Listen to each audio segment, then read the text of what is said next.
I'd like to welcome the MEC, the acting HOD, Mr. Daimani, and the rest of the senior leadership of the department.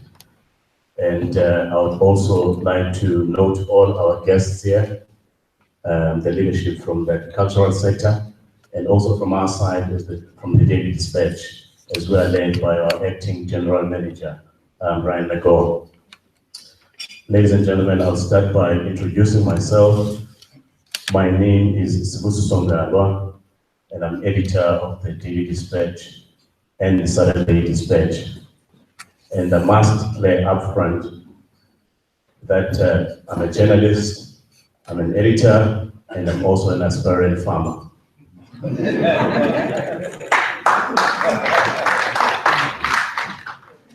You know, we usually host events like this one where we host breakfast events and we talk to different stakeholders. But throughout the year that I've been here, I've come to admire a man called Peter Ndoro. If you watch SABC, you usually notice how Peter Ndoro sometimes sits in interviews and acts interested and is nodding along when you're actually thinking, the guy doesn't actually understand what he's talking about. But I think for me, this particular one is personally that I have general interest in the sector, and some of the questions may somewhat seem personal, most probably because they are. Because it's some of the issues that I also want to understand. But I think another interesting point for me, MEC, is that I see that in your speech, you actually dedicated your speech to young people. And actually you listed a number of leaders that have inspired us previously, and also and made a candid reminder to young people that there are no jobs that are going to fall like the manna from heaven. I think that was one important point for me. But I think more than anything, I think what we want to do out of this session is to walk out of here with an understanding, having unpacked the policy speech that you presented, and also with an understanding of what opportunities are there, and also how are we going to make these plans work in this financial year. And also focusing, I'll also spend a lot of time speaking on what you have to say about what opportunities are there for young people and why it is important to actually ensure that we promote entrepreneurship. And as the Daily Dispatch, we are partners with the department and all of you here. And in fact, in our Saturday Dispatch, we have introduced a segment called Support Local, which is aimed at promoting local businesses. This is where some of you here, as small enterprises, can take advantage of that.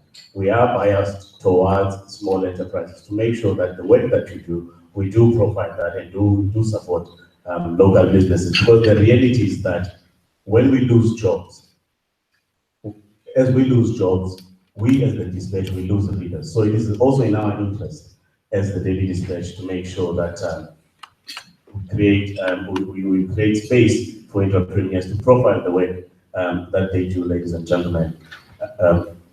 So last night, MEC, there was heavy rainfall and there was a lot of thunder. It was interesting to note and to see the reaction in that I saw it from my friends on social networks. Some were praying that the rain goes away, and those were superstitious among us, did all that we could, from covering our mirrors to the TVs, and also making sure that we avoid lightning. But I'm sure the farmers out here were celebrating and they hosted their hands, having one and said, "Thank you, Lord, we want more rain."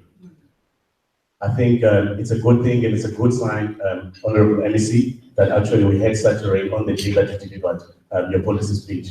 And I think that this year, actually, since we're coming from one of the harshest droughts, that this year will actually be a good year. And those who are politically inclined will remember the 7 years of plenty. I think this is going to be a year of plenty, and I think there are a lot of things that we can do, your department, government, and also ourselves as a newspaper. Honorable MEC. Ladies and gentlemen, all of us here have come to this event precisely because we want to hear. Some of us have been paid money to be here. As I understand, we were oversubscribed. There are still people who wanted to be here, but who couldn't be here. But I think that we all know what we're here about. We all know our MEC. And my first interaction with him was in the early 2000s, at the time when I was still a political reporter for the Sunday Times. And he was the chairperson of the Youth League in the province. It didn't take me long before I realized that there are two ways to treat him. If you want to ask him about the punch-up at a political event, don't call him. But if you want to understand how a particular decision was arrived at, or some of the deliberations that inform that, then you can call him. Because I think what we've always understood is that the manner in which he does his work, there is the passion and there's the fervor that comes with it. But more importantly, the sincerity. In politicians, that's normally key to achieve. To be believable is not an easy thing. But I think that we are here because we know, I'm not going to unpack the CV of the MEC. You all know the MEC. That is why we're all here. What I will do, I will just outline to you the program as we proceed for today. Basically, the MEC will unpack his policy speech, and then we will discuss some of the key points. And this is not about myself or the daily dispatch. This is about all of you, our guests here. So we'll also provide an opportunity for questions and answers. And as and when the MEC feels, he can some of those questions can be directed to some of the senior officials at the department. But at the end of the day, I think we must walk out of here feeling that we have gained something out of this session, and that we know exactly what this department will be doing going forward. So, ladies and gentlemen, without wasting any more time, let me hand over to the MEC of Rural Development and Agrarian Reform, Mr. Mlibo Qoboshiyane. Can you please give him a round of applause?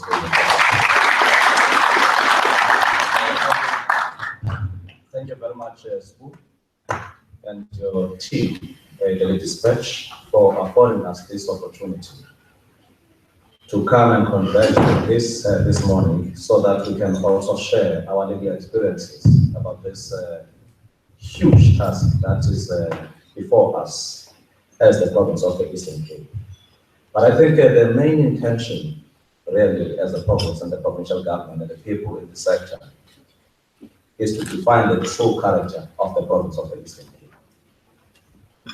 The reality is that we are not driving any economy based on mines, but we thought we can create our own green platinum as a province of the Eastern Cape, understanding that agriculture is going to do us up until with mines. Without agriculture, because that's the only industry where you harvest and you replant again. But when you go for mining, you close the mine after it is desolate. So I think that is an industry that we are trying to build. And the second thing is that for our country to achieve final reconciliation, peace and development, it is only when we can declare this country as food sovereign, when everybody goes to bed with something to eat. And that is a major intention. As long as we can know that the poor and the rich at one stage can have a very good dissection of understanding that food security, primary production, value addition, processing, and all of that, marketing agents and credit worthiness can create a very sustainable province of the Eastern Cape. And that is where we are. Commercializing agriculture is going to be the key theme.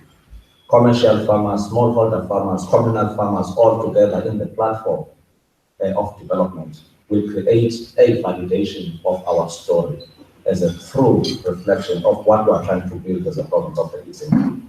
And I think we need to create what I can term as new agribusinesses in the province of the Eastern Cape. We need skills that will drive agri-economy. We need understanding, higher institutions of learning. I'm so much happy to see University of Portland, Walter Sisulu, Nelson Mandela University, and even TVET colleges taking our call very seriously, so that we can engender a new obsession among young people, that without our hard labor, it will be difficult to realize our hard dreams. And I think that is where we need to move stones and mountains so that we reach our destination. The other issue, which I think is the crucial matter, is financial access, credit worthiness of our people. Many of them don't own anything to mortgage them out, even if they can have beautiful business plans. But when it comes to say, what is the collateral of this and what is the collateral of that, that is where their hopes are dashed immediately. And that is something that we need to speak about. So that's why at times I feel as an MEC responsible for this portfolio in a province like ours, going forward with the conciliatory tone, issues of land can't be a matter of black parties. It can't be a matter of black people want to or intending to amend the constitution. It's supposed to be a matter of South Africans agreeing that something happened in this country and it has to be corrected in the manner consistent with law, policy, and constitution at the same time. So I'm also trying to say we still have to deal with that situation honestly, understanding the far-reaching implications of letting it not to attend it now. Maybe the next generation will never be patient as we are. And I think we're supposed to harness a spirit of unity as we are attending the issues of land. We know exactly what property relations goes to. And I think it's something that is worth also to reflect about. But on the basis of that understanding, facilitator, we thought it is important to expand all food security programs in the province of the Eastern Cape. Just to mitigate the effects, as we all know that we're coming from the drought, 2 years effective drought, there are things that we have managed to do in order to mitigate the effects and also curtailing catastrophic situations where farmers were losing their animals in bigger numbers. And I think to us, it can't be a short-term issue. We thought it is important for the first time in the province of the Eastern Cape to identify farmers who can produce and be part of what we term fodder production in the province of the Eastern Cape, and perhaps delivering what we can say fodder bank for the province of the Eastern Cape. And that's why we've identified areas like irrigation schemes where we can massify that kind of work, areas like Kamata irrigation schemes, and also going flat out to identify water resources, including boreholes where necessary. And I think that kind of work is proceeding so well as I'm sitting here. We may give details of what is practically happening in that particular area. And then we decided also to address the setting aside for livestock water shortage to complete the drilling equipments, including the 99 boreholes that we are putting up in place in the current financial year, which I believe also is going to provide relief, especially to drought-stricken regions of the province of the Eastern Cape. And I think farmers will understand exactly what will be the benefit of such establishment.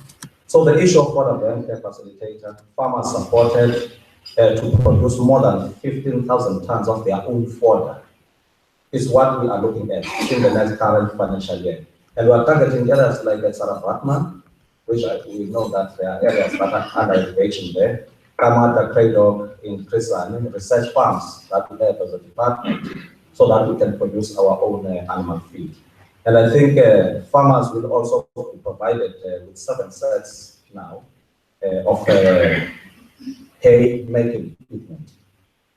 Because we've since realized that you go to Kamata, there are vast tracts of land where the fodder is planted, but they don't have balers, they don't have mowers, they don't have equipment. And we're going to deliver one at a cost of 6.2 million to all those farmers that are in the production of fodder in our own province. That money has been set aside, that equipment has been procured. It's a question of a day set so that we can take the farmers and say, these are your equipment, do and massify the work that we have started. So the long-term strategy really is the provision of effective early warning system at the same time, establishment of fodder banks, farmer education, and proactive agricultural management. This is what I think I can conclude in that area. Of course, if we can emphasize the point of extension services, people who are giving timeless advices to our farmers, I think we'll be missing the point, because extension services, according to what I can say, is the backbone of implementing our agricultural economic transformation. And we decided to attend a commodity-driven transformation sector. If you speak about citrus, what kind of skills you can source through your extension service? If you speak about pineapples, if you speak about milk production, if you speak about maize production, wool, and everything that commodities that are performing in the province. And I think to put aside 77 million is also going to ensure that we are operationalizing currently 619 of that workforce. So I think those are the primary issues that I believe are quite important and core in order to drive this particular function. This year, we are intending, when it comes to grain production, because this is our staple food, we can't then relax instead of increasing the volumes. Currently, we have set aside 122.2 million. Well, that's where we want to mobilize primary actors in this particular sector. If you speak about primary cooperatives, Mama, Ulucha, Nota, Masi, trying to pull all that kind of resource in order to ensure that we are subsidizing the hectare, as we may understand. We till the land, we produce, we plant, we plow, we harvest. Therefore, it calls for agri-infrastructure as well to be a key mainstay that is going to feature most. The budget now is available, and our intention is to increase projected yields from what we believe will be 47,800 hectares of land that must be put under production in the next coming financial year, starting in April 2017. And the expected yield there is 175,000. It tells you if you can master the art of doing so, producing quality at least 3 tons per hectare to 4 tons per hectare, this province will be one of the key catalytical projects to deliver that kind of production. So we decided to partner with various producers in South Africa, which I believe already smallholder farmers or producers in areas like Alfred Zone, Masisizane is helping in that particular area. When we come to Muma, which is Butterworth areas, we've got Withhold Foundation, Dr. Serobe working with the farmers in that particular area. And I think Anglo-American, Anglo-Ashanti, or Atambo, all of those are quite important for us to realize that the cluster approach, the collaboration, working togetherness with private sector, commercial farmers, communal farmers, smallholder farmers can help us to achieve our dreams. One of the key things, facilitator, is rural enterprise hubs.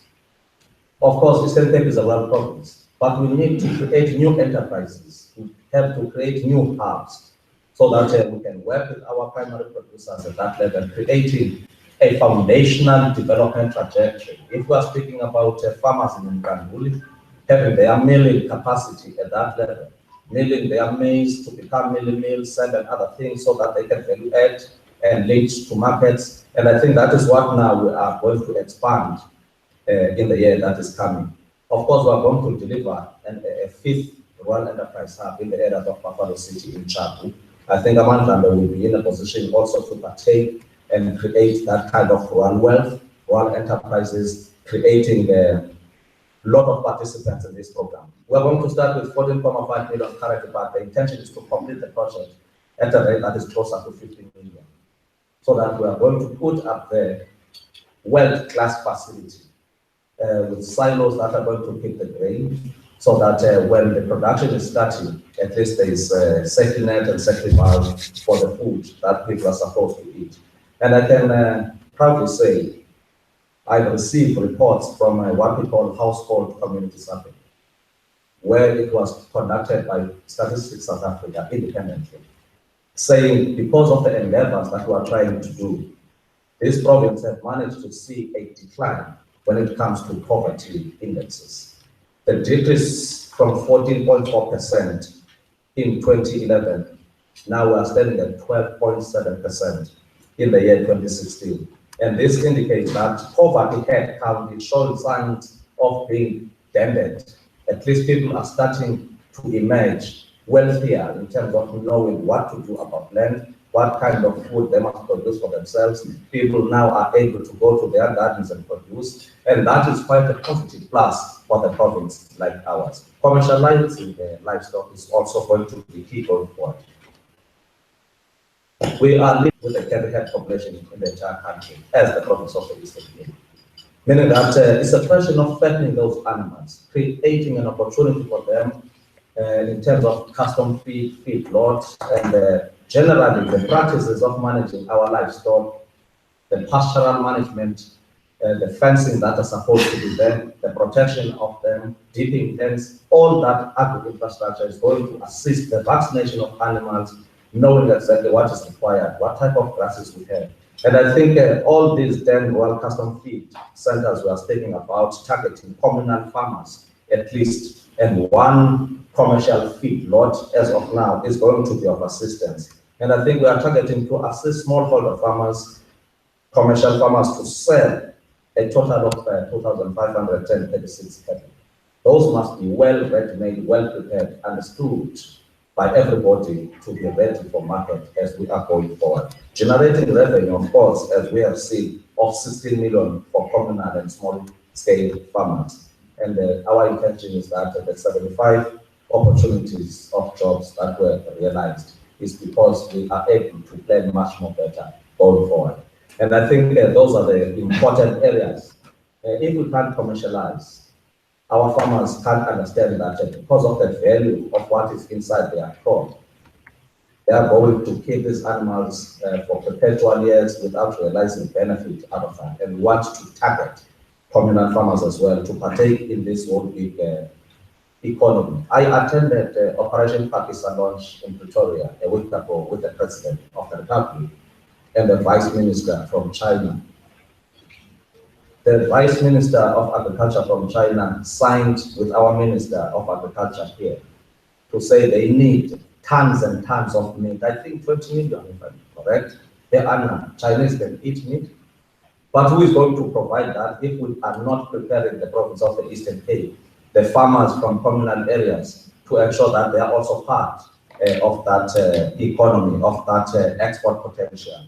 And I think that is what we are trying to do. So custom feed centers will increase the number of animals to be fattened from 2,536 to 4,056. And we are expecting to generate 25 million of that kind of economy and increase the jobs from 75 to 93 of people that are going to attend these particular areas. And for sure, 2016-2017, a total of 1,752 superior genetic animals to smallholder and communal farmers were indeed distributed to those. And we are targeting this year around, as we are partnering with the University of Fort Hare and IDC, the Nguni Development Trust, to support 50 smallholder livestock producers to commercialize their enterprises through provision of 144 breeding cattle.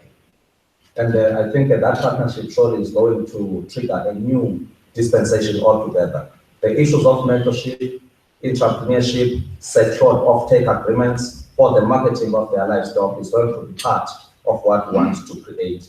And these farmers will also be supported to exploit the existing market opportunities created by Berlin beef, which is a grain-fed beef, trade-off abattoirs, free range, woolworths, as well as abattoirs in general. This is where we want to see these farmers entering. I think the phase of saying we have mastered the art, we have penetrated the market, we are part of that value chain now. When it comes to wool processing, of course, we do have sheep, but we want also them to commercialize because we know that there are formal markets now. We've distributed close to 866 superior genetic wool sheep to smallholder farmers, Kolonyaga, Upelai, as well as to communal farmers. And this year, we decided again to set aside 23.8 million to give further support to our communal farmers. And that we can only do when we're improving shared capacity, training and mentoring, as well as market. And this will be implemented in partnership with National Wool Growers Association, which is also supporting the construction of 19 new sharing sheds in the province in the year that we are entering now.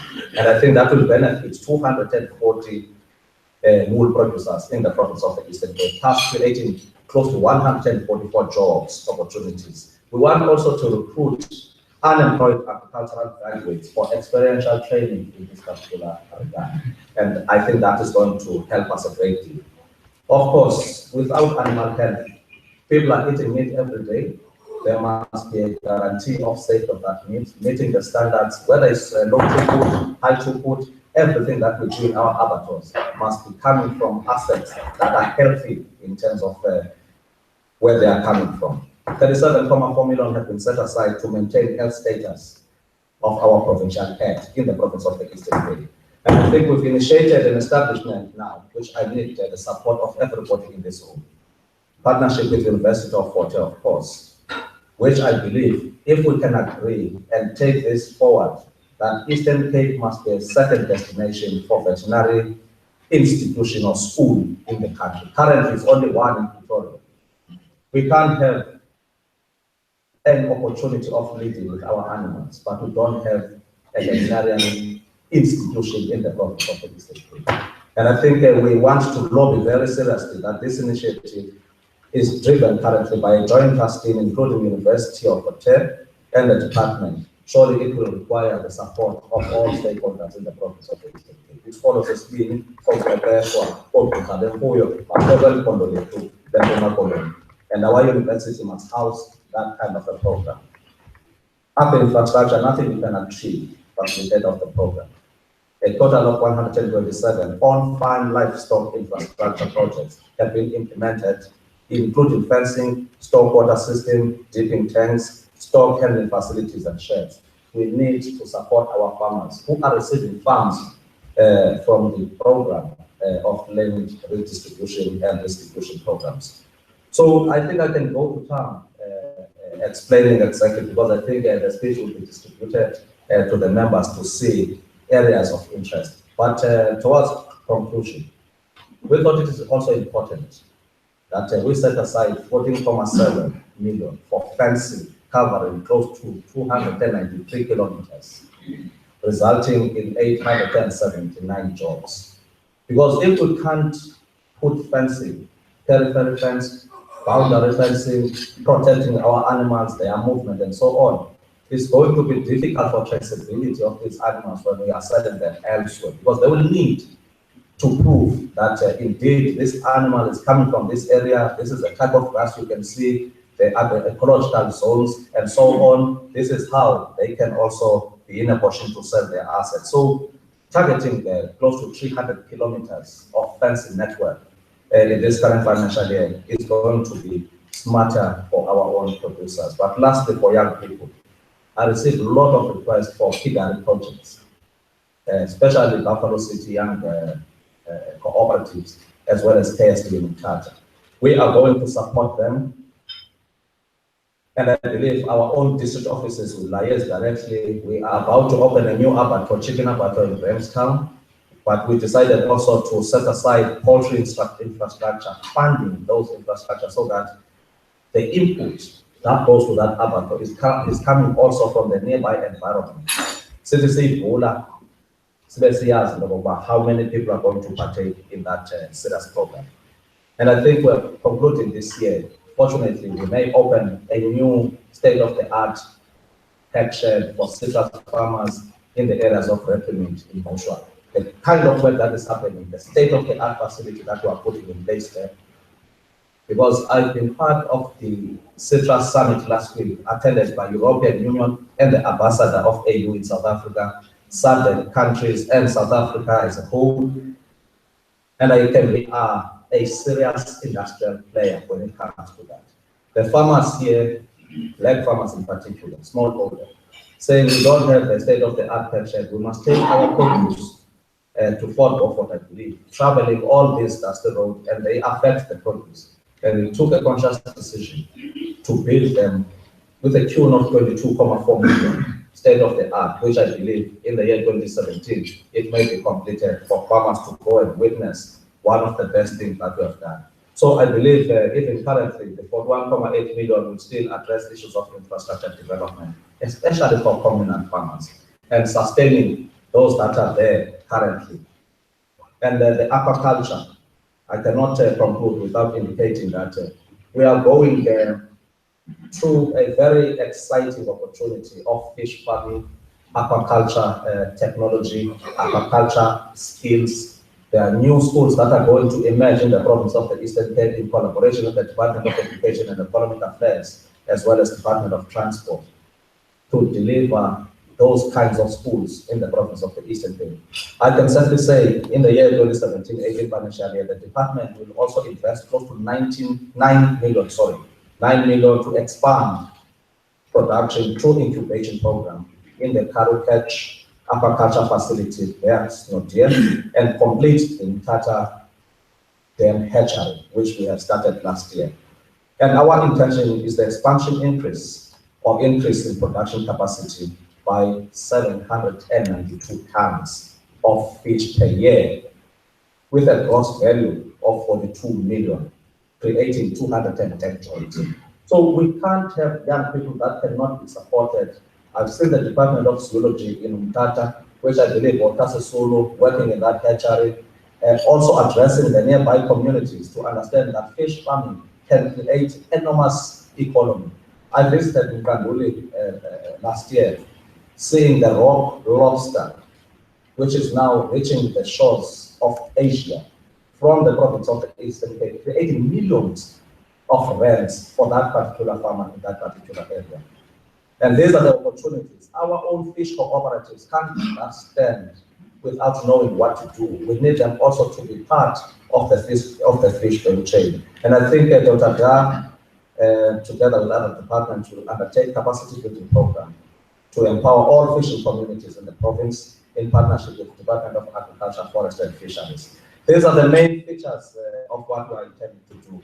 I think other matters will emanate from the questions, but I'm trying to say we decided to package and dedicate the speech of this year, especially for young people, because that's where we need more of this tone of leadership. I decided to go and research about the leaders of the province of the Eastern Cape. O.R. Tambo was just nearly 22 when he was recognized as the leader, not only in the front of science and mathematics, but a political leader of distinguished character. Wiseman Kusho, Prof, the first black chartered accountant, also started young to love education. And today we are proud to mention him as best example of people to be emulated by young people. And the grandson of Tiosoka, who graduated in 1886 as a veterinarian abroad in London at age 21, is something that we can think about as young people. Sis Ngalwa Qoboshiyane, first black chartered accountant, is also from this province. Dr. Bauti, who is the first black veterinarian to graduate in South Africa, is also from the Eastern Cape. These are the things that we believe is important, so that when these young people can be pioneers in their own right, they understand that history has got a litany of evidence of men and women in this country, in this continent in particular, who defy all odds and difficulties. And now they are mentioned, and history will record if they want to follow the trend setting so that they can lead in themselves first, so that they can lead the society, is when they understand that but they've succeeded. Thank you very much for supporting. Thank you very much for that comprehensive input. Let me start with the last point you made. You spent a lot of time talking about young people, and you did touch on the issue of access to finance. Let me just expand on that a little bit, because, I mean, just going beyond government programs that are there in terms of land restitution, but also there is a lot of clamor. There's a lot of noise out there in the country where young people are starting to talk about land and opportunities in land. Do you not think that perhaps that beyond the programs that are there as government programs, that is also important to partner even with commercial banks to come to the fore and actually work together in products that can actually assist young people to develop, to actually access land through mortgages and other forms? Definitely sure, Mr. Ngalwa. Banks in South Africa are supposed to understand much more better. The majority citizens of this country were not fully participating in the economic mainstream. They are coming from a negative point, even if 1994 dawned as a reality. I think we should have, in 1994, when we were signing the accord of building a new country, changed the formula and strategy of support.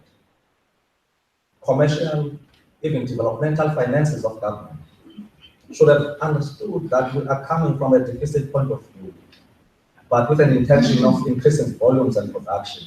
But how to achieve that without knowing exactly that we are going to see a young person graduating from university after 4 years, ready, understanding how the business model works, but unfortunately coming from a home where there is no title deed, home where there is a permission to occupy, which is the communal traditional system that we are using.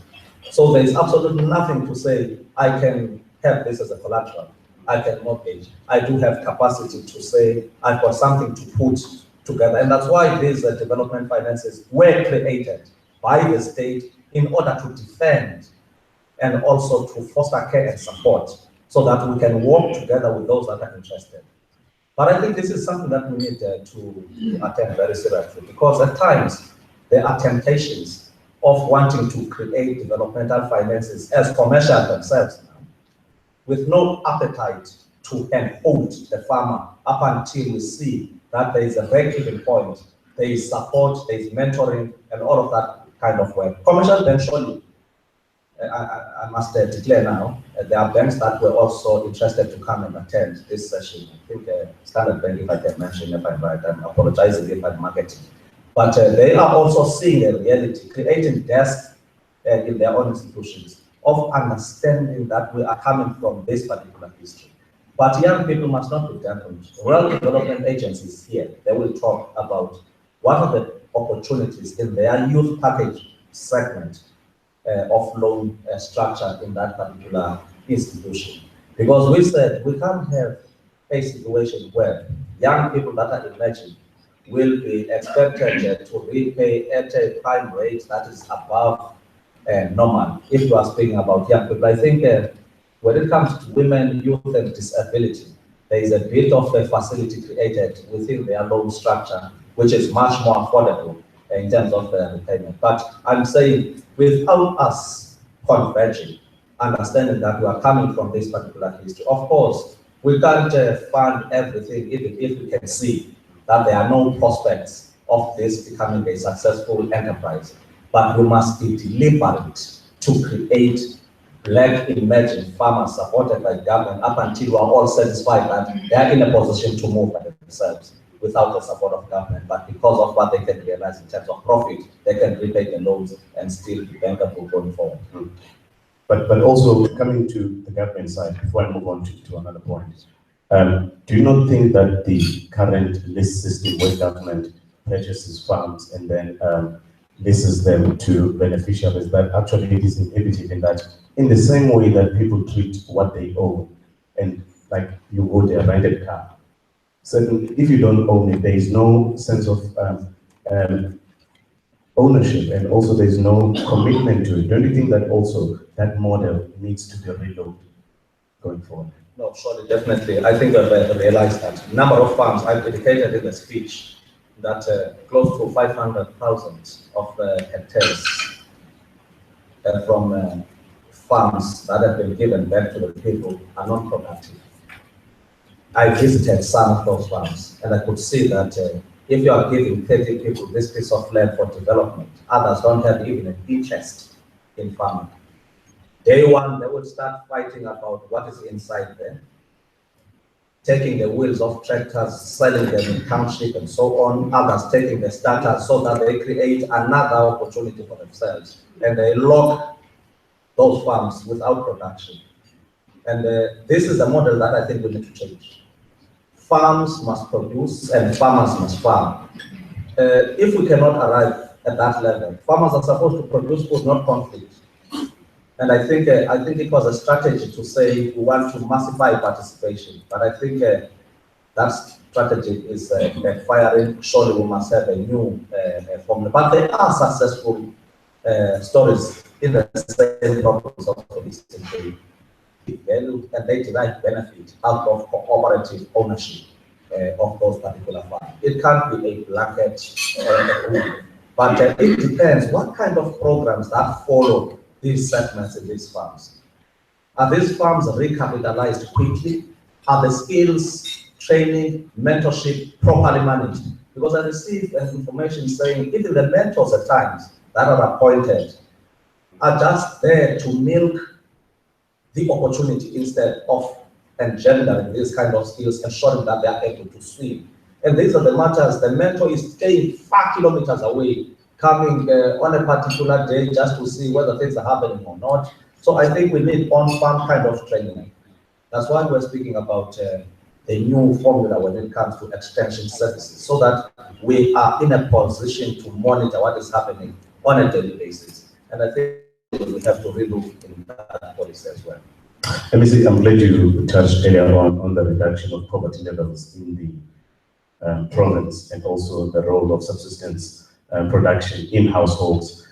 There's a recent story of the young man, I think it's from Makia, who graduated, your department was out there, who graduated from the University of Fort Hare, but it was actually, didn't wait for a job, but was actually using the land that is available to him and the milking the cattle that he has to actually make money and an income for himself and for his family. How important are these such projects, and how much more of these projects are you promoting as a department?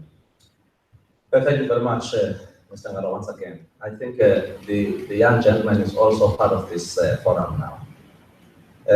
I discovered his potential. He called me directly to say, MEC, I want you to come and visit and see I'm a graduate from the University of Fort Hare, I think animal production or whatever. Now back home, instead of sitting down or moving all around, I decided, after you have given me the opportunity for a year as an internship participant in that program, I received an SGB post in a local school where I worked, and I managed to keep my income and bought a tractor for myself, used tractor.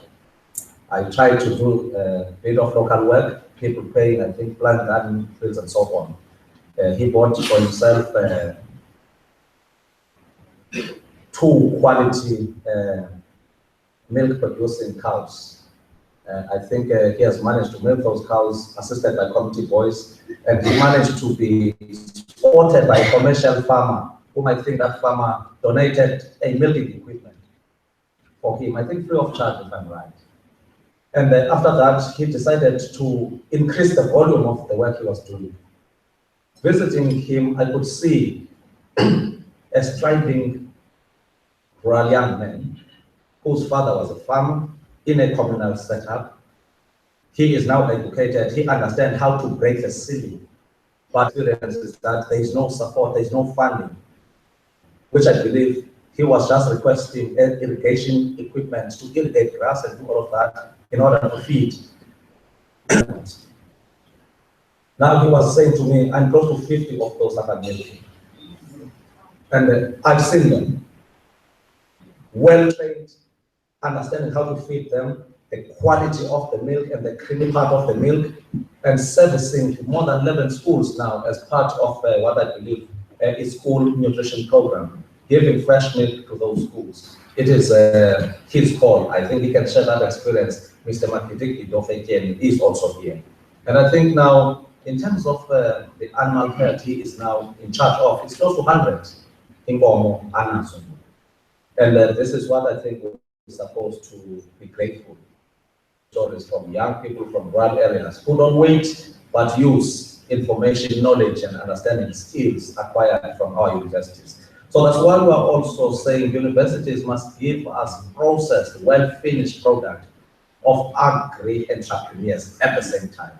Not just academically able, but when there is no job, they perish.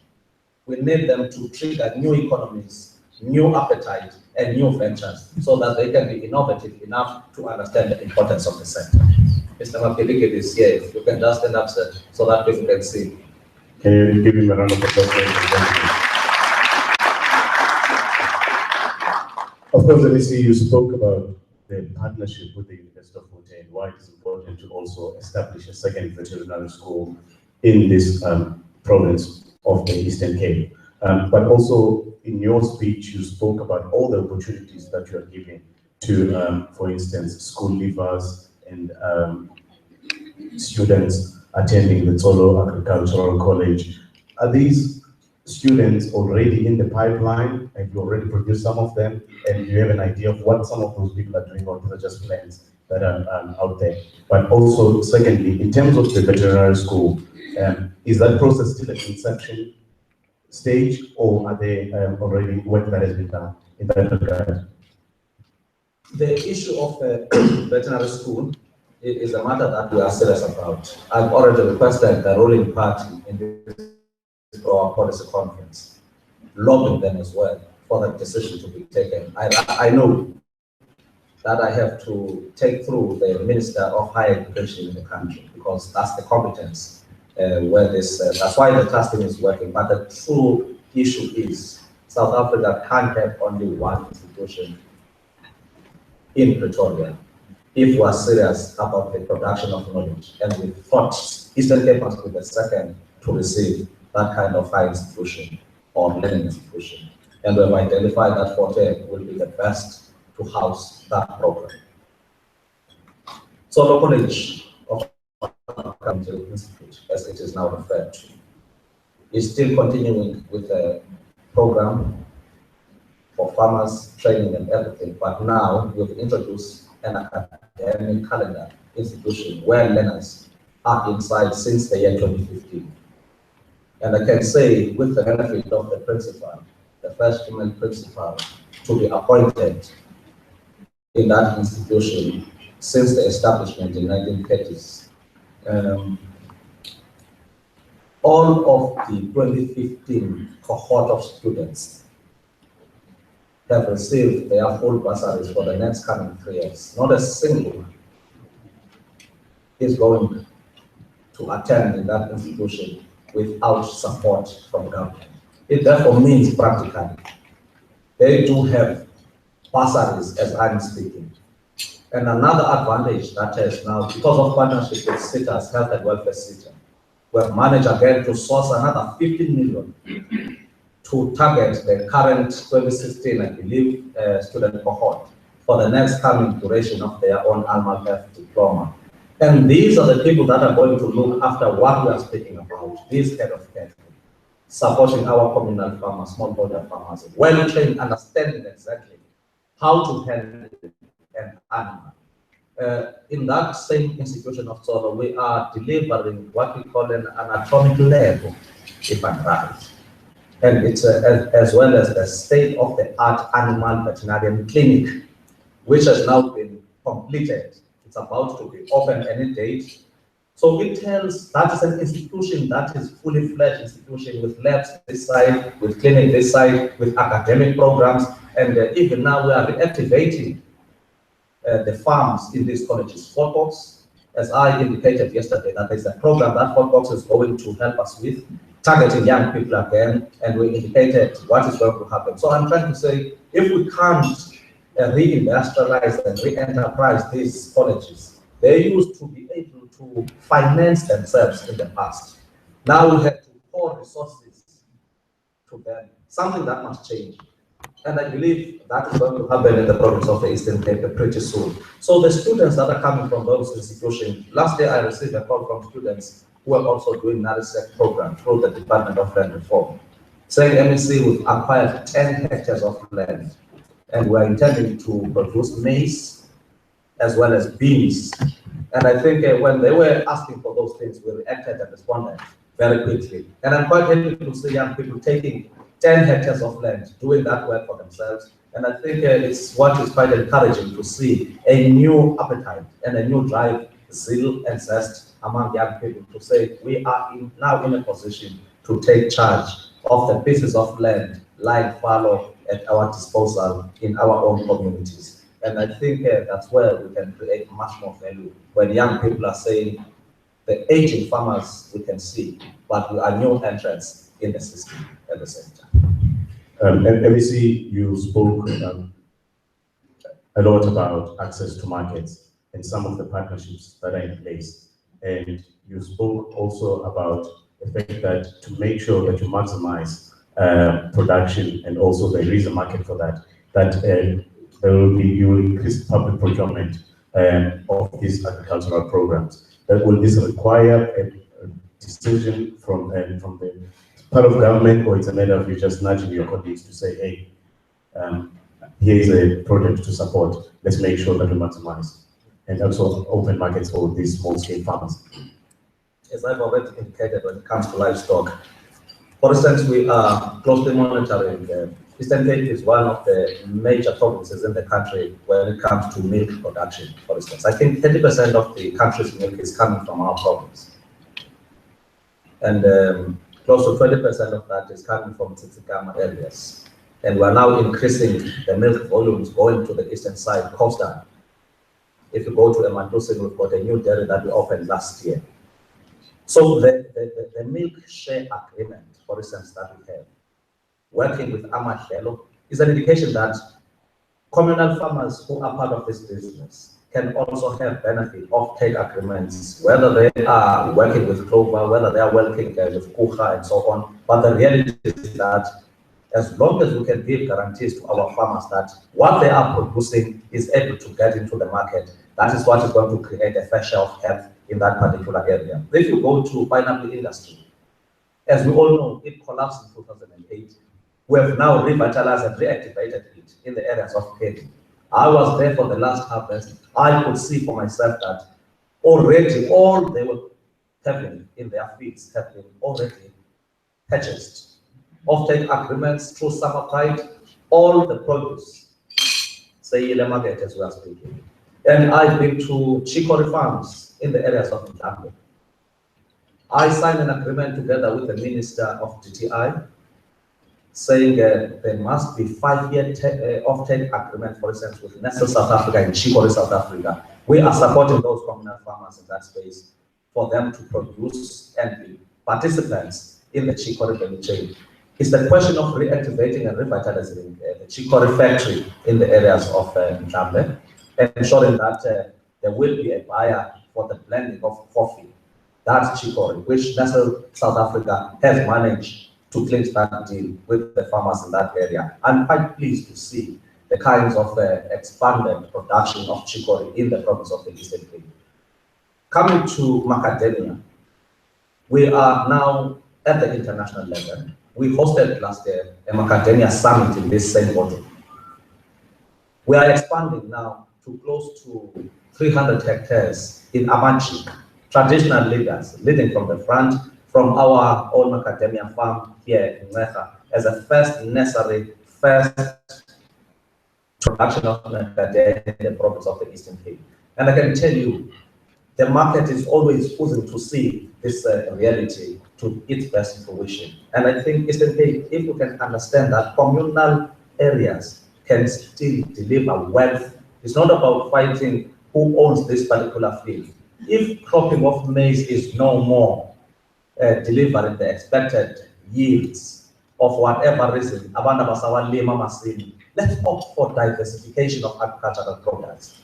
Macadamia now is taking hold of presence and is a signature in many of the areas, creating a lot of jobs. The issue now is to create a factory that will dehusk the hard nuts and process them locally so that we can localize our job platform in the province of the Eastern Cape. Now we have to harvest them, take a big tons of trucks, taking them outside the province of the Eastern Cape for dehusking and doing all of that. That is where I believe we are also exporting jobs if our primary production cannot be added its own value in the province of the Eastern Cape. We want to change that situation. Very much, MEC. Ladies and gentlemen, I did indicate earlier on that today was the opportunity for all of you to interact with the MEC. I do have a number of questions, but I will not hold the space. I would suggest that before we open the question and answer session, that maybe we take a 5-10 minute break for tea, and then we can return, and then we can start the Q&A session with the MEC. Thank you very much.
Did you get that?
Oh, okay, I know the server.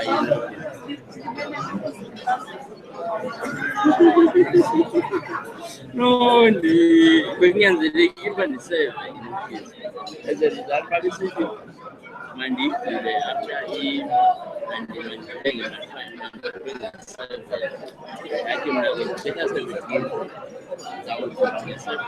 But 7 days, for 7 days, I had an interview. And I did the instance, which is on a Saturday. So I think so, and a few Monday.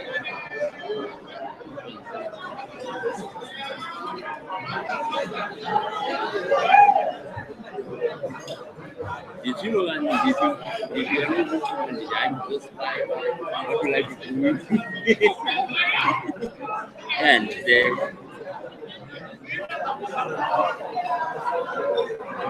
you know when the night was I called you.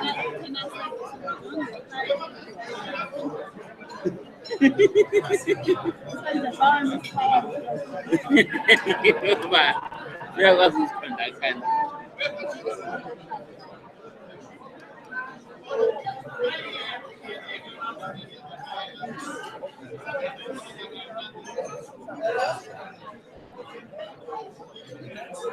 And the way insist, you can't just drop everything.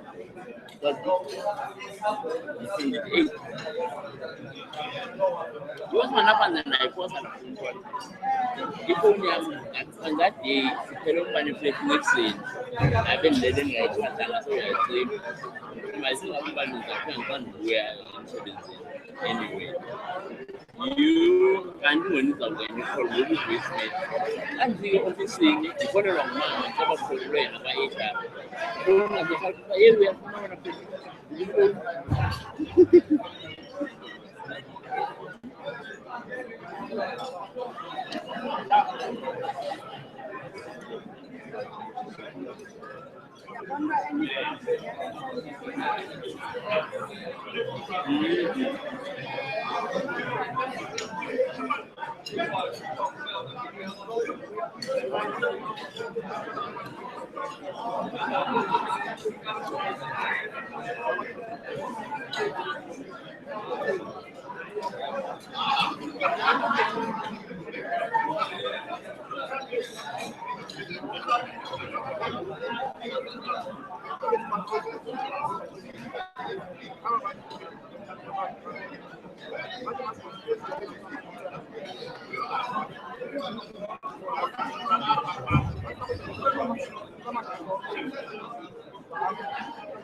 the woman is the one friend that I just messed up this interview. That I've spoken to my it didn't end it this time. Both that.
Because the whole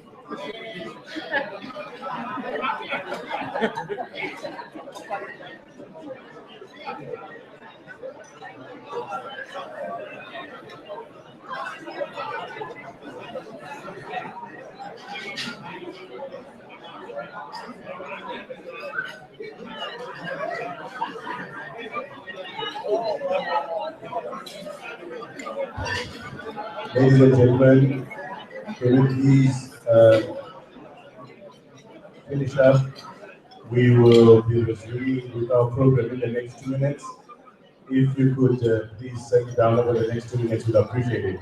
Thank you very much.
Yeah. Space.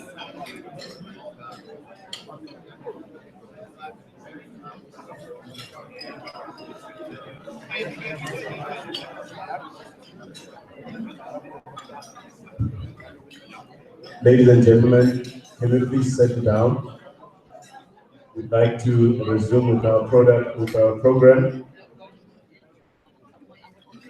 If you could please assist us and settle down, and then we'll resume with the questions and answer session.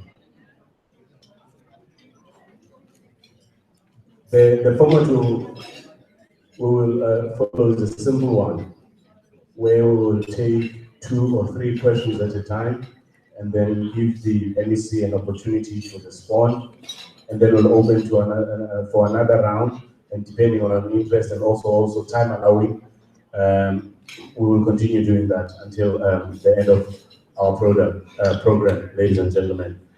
If by show of hands, can I see if there are any questions? Oh, a multitude of questions.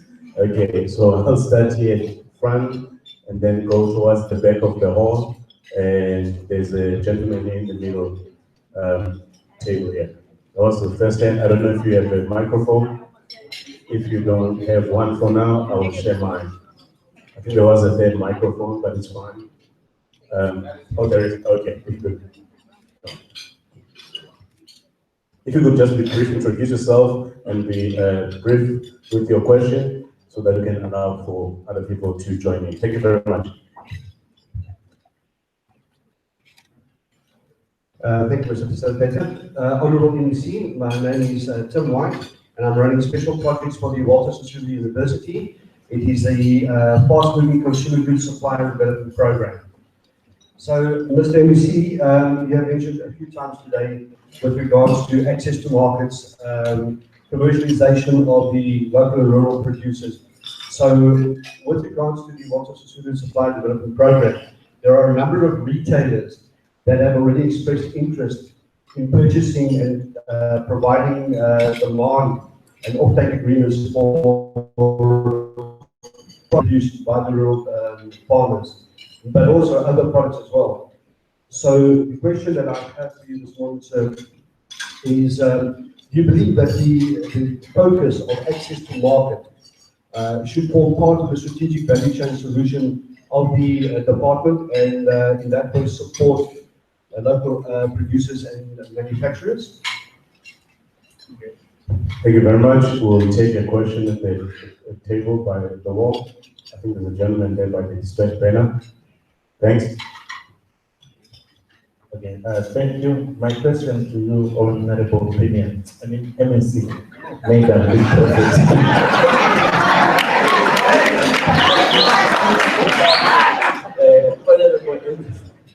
Okay, I love the fact that you have been talking a lot about youth empowerment, and it is a very key thing to eradicate unemployment.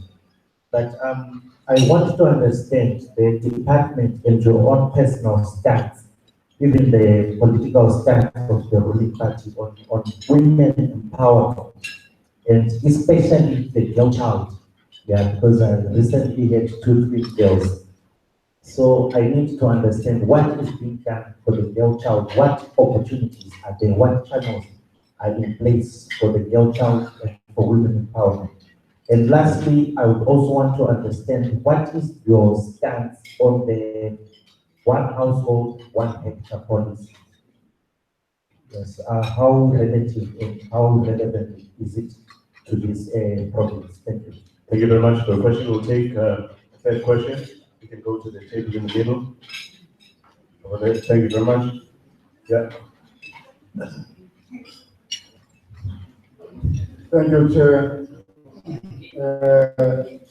Also, thank you for this breakfast with the Honorable MC. I am Makinana SK, Deputy Chair to National Wool Growers Association. I would like to thank the Honorable MEC regarding the allocation in wool growers. We highly appreciate the contribution the department is doing so that we go faster. Now, regarding the questions, Chair, this budget speech, in my personal view, is informed by without the real input from farmers. Now, I would like to know, was there any set plan which never took place where farmers were involved in developing this? Secondly, he touched on financial assistance. When the National Party took over, they developed and the credit board. In my view, it is his duty to develop a financial institution conducive to the small farmers from rural, communal, and those small-scale farmers. What stops him in so doing? Also touched on fodder bank and fencing. To me, I would like to propose to the Honorable MEC that when you consider fodder bank and fencing for arable land, the focus should be not fencing the arable land, but the grazing land. If the cattle and sheep are kept in grazing camps, which will also help during the drought system because the camps are rotating, there's no need for real fencing of the arable land because the livestock will be on grazing land. The department should consider commercial agriculture as the and the commodities. Thank you. What's the problem again? MEC, over to you. Thank you very much, Mr. Ngalwa, and thank you very much to the members who posed these constructive questions as well as suggestions of how we must handle the situation. Walter Sisulu. In our own department, we do have a special dedicated chief directorate responsible for enterprises. And I think because of the realization that we're not performing so well when it comes to that, especially facilitating markets, ensuring that we also foster care and support when it comes to life indicated. I think in the couple of years in this position, I've met a number of CEOs of institutions, retail shops. I was visited by the procurement officer of Makeni, the biggest international companies in the world. saying, MEC, we are prepared to procure from smallholder farmers of the province of the Eastern Cape tons of potatoes so that our own markets can be in a position to buy from the local producers. We have discussed that matter, trying to develop a model, and I think DDGs that are here will amplify that point, to say if they are saying 60,000 tons, they are expecting from the province of the Eastern Cape to feed your Kentucky, to feed your McDonald's, and all of those that require this kind of massive participation of black farmers. Do we have enough soil scientists, agronomists, and support infrastructure to say radius of 1,000 kilometers from where they are to the market or processing centers? Those participants will be identified, land is available, quality of that land, and so forth. I visited, for instance, Boxer retail shop executives myself in their headquarters, just to say there is Boxer shop everywhere.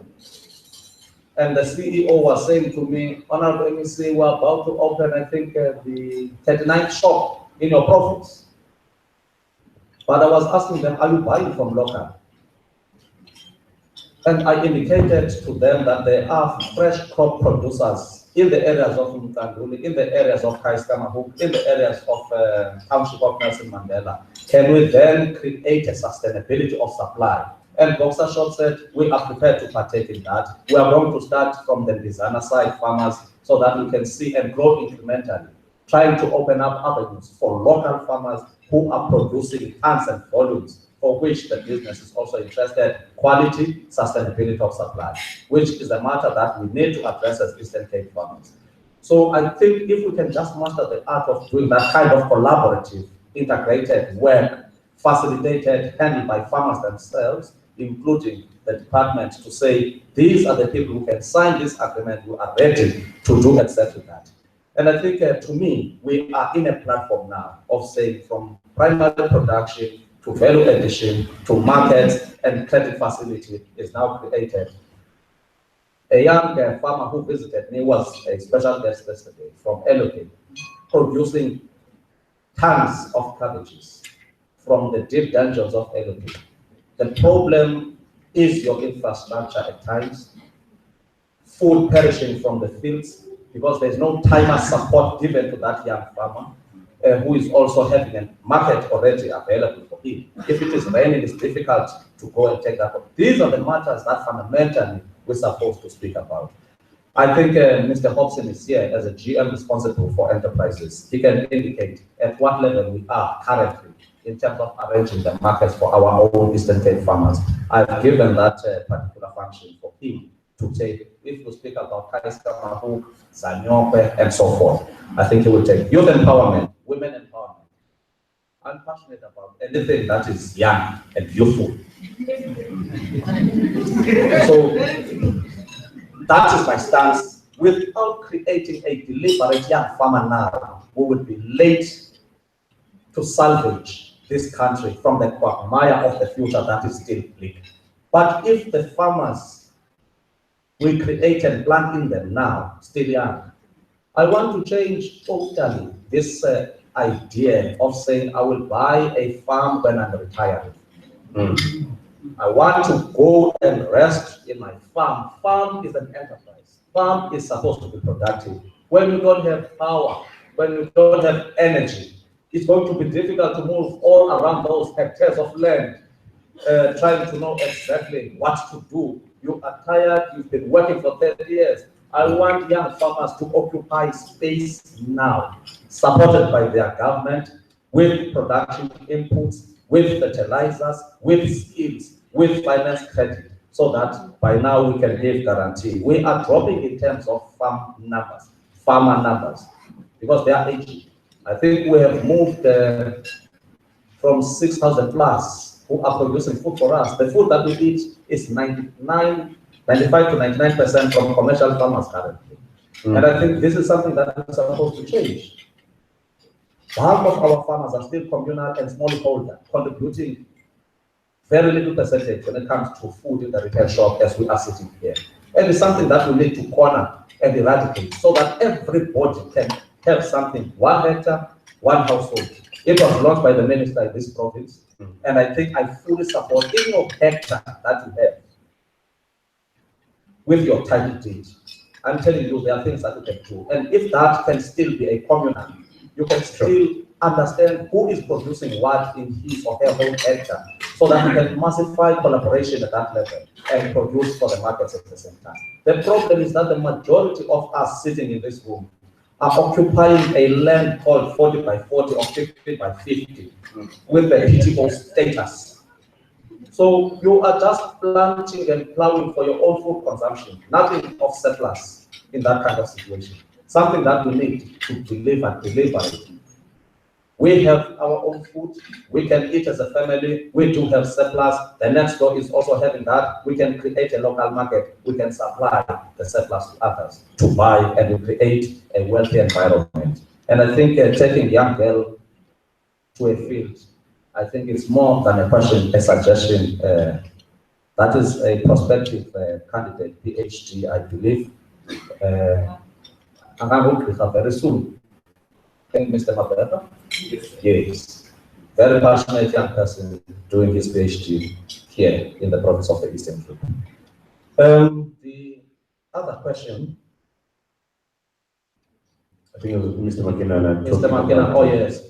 The involvement of farmers. I'm attending the strategic planning session, preparing for budget. The critical year or period in a year for budget influence is around the month of September, because that's where we are concretizing the plans for the next financial year.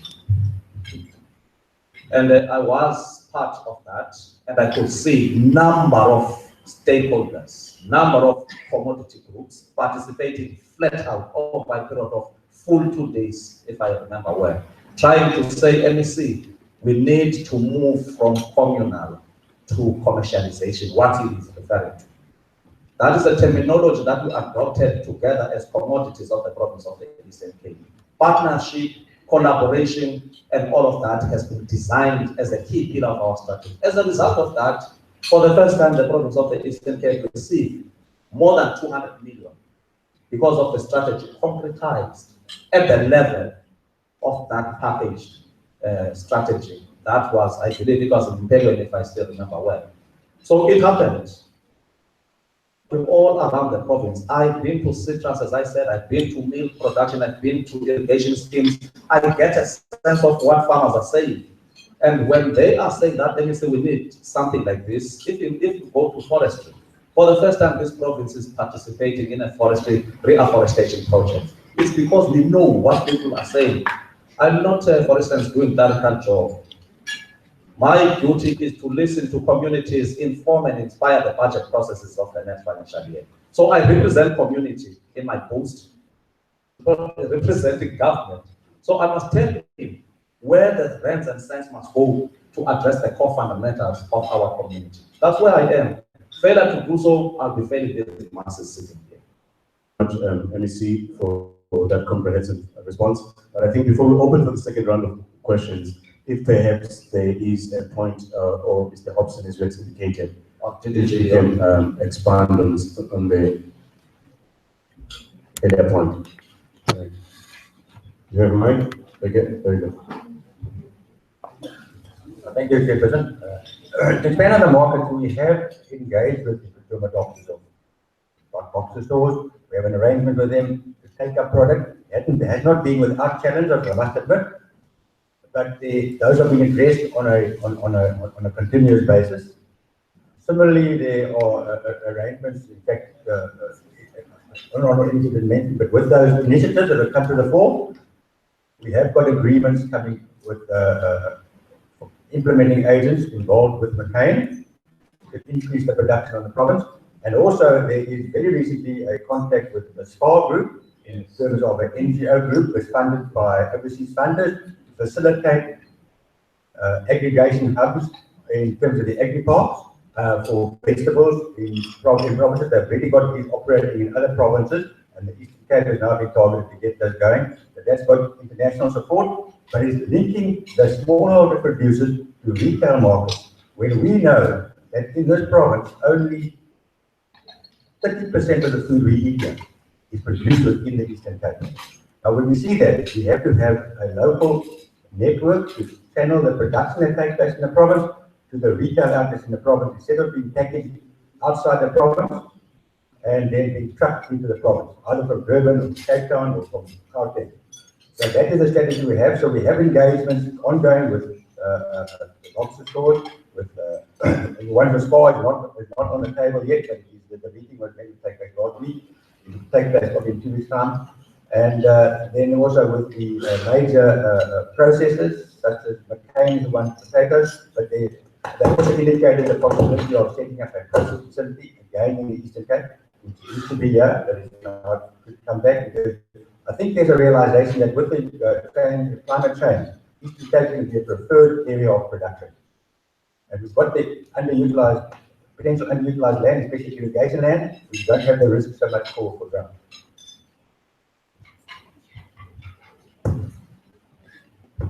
Can we have the acting SG talking on the issue of consultation?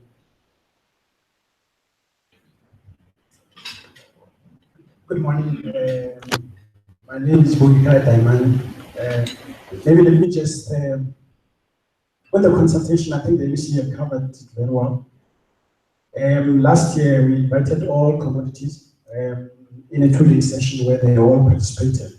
I think what I can add is that after that, we had direct engagement with commodity by commodity. So on citrus, we designed the program, and part of the program is to bridge the gap of the market that is currently the problem. Secondly is also to ensure that we bring investment within the sector using the industry development partners, those organizations that have been established by the industry to drive transformation within that sector.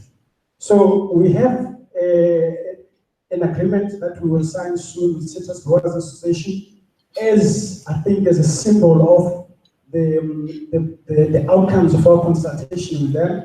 We have the same kind of arrangement with I think, Forte in terms of livestock development program, the IDC program of Nguli. Again, we want to bring more investment. We have the same kind of agreement with especially in the area of Alfred Zo or Tambo, where they are trying to develop black grain producers. I think the most important thing about this one of Jifada is that they are representing the industry, so the big agribusiness, they support smallholder farmers through insurance, liming, and mentorship. So they want the state to support them in terms of production input.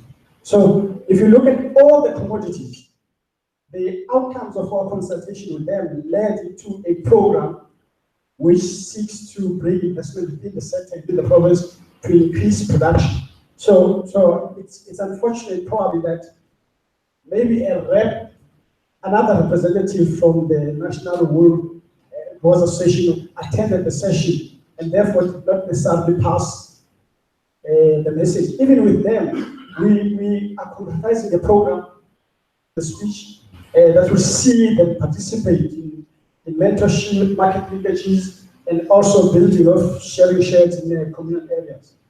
So those programs, all of them, if you look at them, they're all about partnership, leveraging more from private sector to support smallholder producers. So they are the outcome of those consultations. Thank you. Thank you very much, Acting SG Daiman. Ladies and gentlemen, I'll take the second round of questions. Can I see some hands? I'll move to my right-hand side of the hall. Can I start at the table in the middle, and then we'll move to the side. There's a gentleman over there. So you can introduce yourself. Okay, thank you, sir. President Afasa Eastern Cape. Chair, here in the Eastern Cape, we are having organized farmers' unions. One of them is Afasa Eastern Cape. 2 is NAFU Eastern Cape. 3 is Agri-Eastern Cape. Those are organized farmers' unions who are the umbrella bodies of the commodity groups that we have quoted. But none of those said, who wants to receive an invitation. But let me go. Let me go, Chair. Chair, Honorable MEC, through you, Chair. First, thanks a lot for your speech yesterday, and second, thanks a lot for the presentation you've made today. But one question I could pose to you, Chair, is, do you think the national government is taking agriculture serious? Do you think the national government is taking agriculture serious? That question, Chair. If my mind says me well, in your budget allocation here, your overall budget is 2.2 billion, as against one item code, or I say budget allocation for Department of Basic Education, presented yesterday by Honorable Makopola. Schools food nutrition, 1.2 billion. Almost the same. One item code, almost equal to the overall budget of the Eastern Cape Dr. Dar. Okay. And again, lastly, crop production. We are having a 2017-18 financial year a budget allocation of 122 million for this financial year. Again, it's against 1.2 billion for food production. So that is our learners will eat more than to produce as farmers. Last year, prioritization of program or budget. It has been gotten now in the Canadian chair that we are having here farmers who bought former commercial farmers through their monies, through land banks and other financial institutions. Here we are also having commercial farms that were bought through LRAT program. We are also having former commercial farms that were bought through plus farms. But through this budget, do you think we'll ever elevate those farmers to the upper level, which is commercialization level? Because this 122 is cutting across all these farming levels. That is subsistence farmers, smallholder farmers, and commercial farmers. Do you think this will ever elevate our farmers to the commercialization level? Thank you. Thank you, Sir Volunteers. Can we move to the table behind that? Okay, maybe we can give the lady for a change. Sorry, my guy.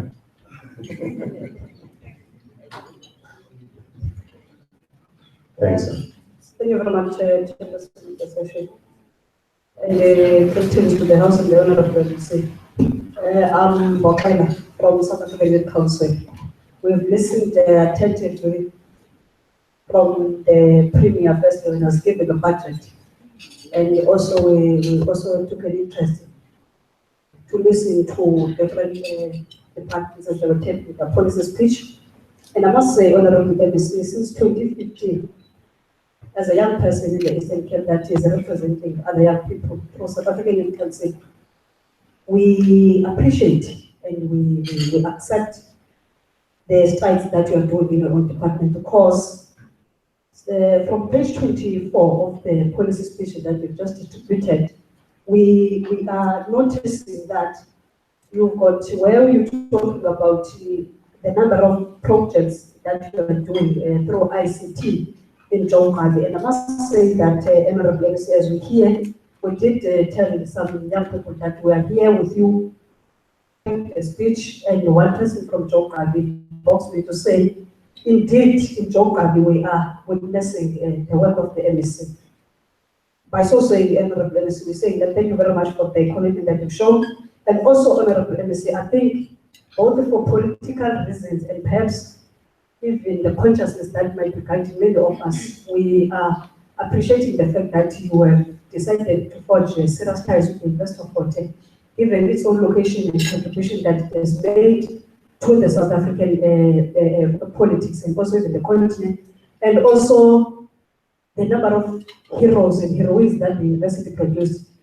And we think in terms of even boosting the agriculture and also the standard of university of both at an academic level and also at the image of the country. You've done a great job, and as such, you've come to get our support. And I must then also go to page 25 of your policy, institutional policy, where you're saying revitalization of agricultural college infrastructure. I think, Honorable MEC, even if the bigger concept is to look only on the agricultural side, but in understanding the kind of people that are drawn in those universities, in those colleges, we get to appreciate the fact that you have managed to close the gap between those who can access tertiary institutions and those who cannot. And over and above that, you have made an understanding, you have made that decision, understanding very well that not everyone else is going to go to tertiary institution, and over and above that, not everyone else would want to attain a degree at university, because some of those people, they attain degrees and then they become a dependent to the state.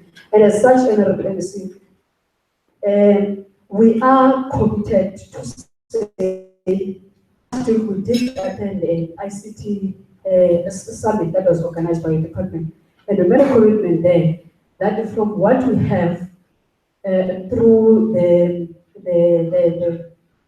the office of the Premier, we would wish to partner with your department in trying to come up with a summit that will talk specifically on how ICT can assist in terms of changing the image of education in the Eastern Cape. Because, to be quite honest, the interest that your department has shown the ICT sector is very much interesting, and as such, we think that young people are going to benefit. And to everyone else who is here, my department, from other department, as a Africans, we would wish to work with you.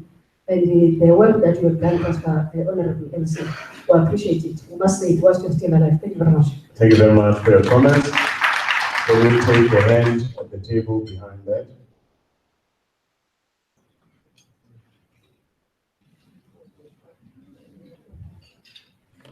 Thank you, Chair. Thanks everyone. To thank the MEC for all the efforts, particularly the ones that seek to uplift youth in this particular province of ours. Mine, I think, are three questions of which I'm more suggestion. One, I will speak of the experience. I was also attending one of the cultural events there. And there is a partnership between Department of Agriculture there and Department of Education. I'm not sure how it's nature, how it is in its nature. However, I've heard that most of the feed scheme is that there is a clause or an agreement that the feed scheme must be bought from the farmers. One, I would like to find out from the minister, are there any plans where the MEC is engaging the Department of Education so that when we produce as young farmers and our produce can be sold, for example, we can sell to the schools through an agreement that has been done at the provincial level. Because now I'm a student farmer and then I mostly sell in town because the schools around me, they do not buy, they usually go to the shops. That's the first one. Okay. The second one, I think all the things that have been mentioned by MEC are on point, particularly the, I just call it the efforts to invite the farmers to invite young people to the farming. However, I have one probably concern in address, maybe elsewhere, I'm not sure. There is this part of commercialization aspect. So if you speak of commercialization, yes, you can put the resources. You need to develop that agri premier in a sense that you've got people that are coming from Fort Cox, from Tolo, and also from other varsities, if I may say, who are interested in starting their farms. However, the entrepreneurial skills, they start and they do not go that far in terms of commercialization of their activities. So I'm putting a proposal to the MEC, maybe through these agreements that are already existing with the University of Water and other institutions, to make a further, what you call it, agreement, whereby they can establish agri-premier incubation centers, whereby if you graduated, you go to that program for 1 year, where you will train on the entrepreneurial skill aspect. You're going to be combining the knowledge that you learned on your degree diploma, and after this 1 year entrepreneurship course that into that way. But it's only an incubation system. I think I will stop it. Okay. Oh yeah, thanks. Thank you very much. I think we'll take one more hand because the second comment was more encouragement for the MEC and also acknowledging the work that he's doing. There's a lady at the table, and then we'll move to this side. I think, ladies and gentlemen, we'll take the last round after this, but we'll first allow the MEC to respond to these questions. Thanks. Thanks, Honorable MEC. I'm also very much excited, but unfortunately, I'm the aging farmer, which has got a passion of making sure that meanwhile we are moving on aging, there must be a new blood coming on board. So I am leading and a founder of an organization called Kusile Mzansi Community Development. The main aim of Kusile is to drive and instill agriculture to the youth, because without them, there's no future.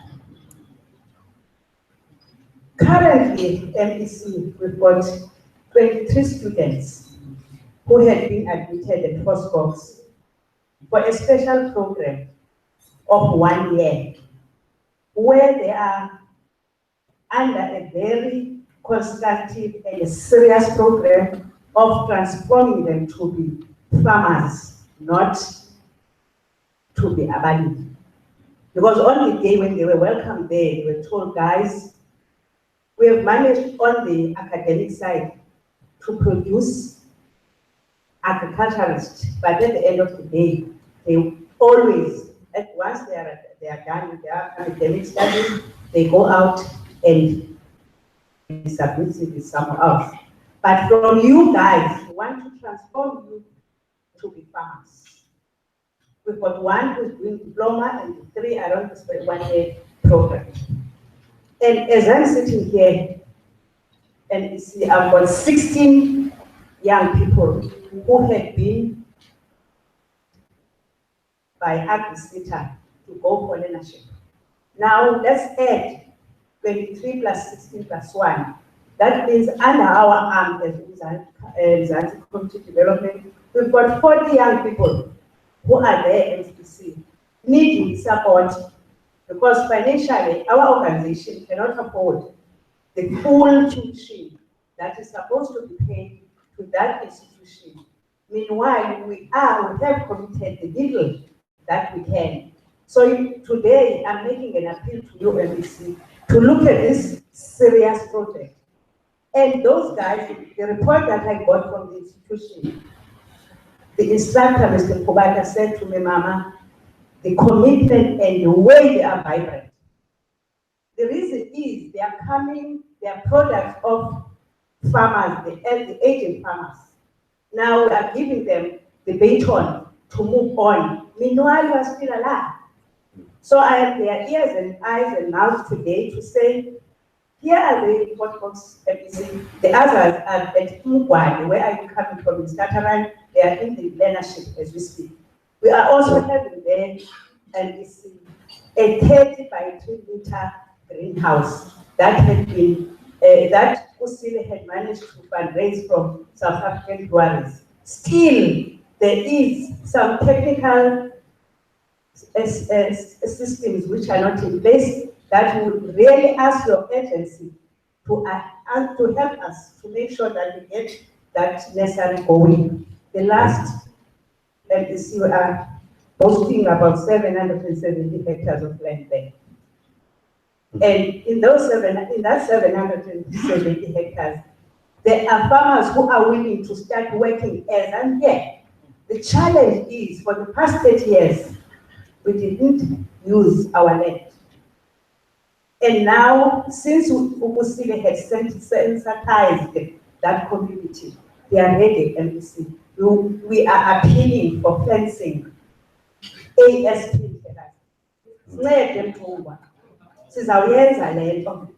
We want to make you proud because in Stataran, Emashad, all used to be best producers of Zombon.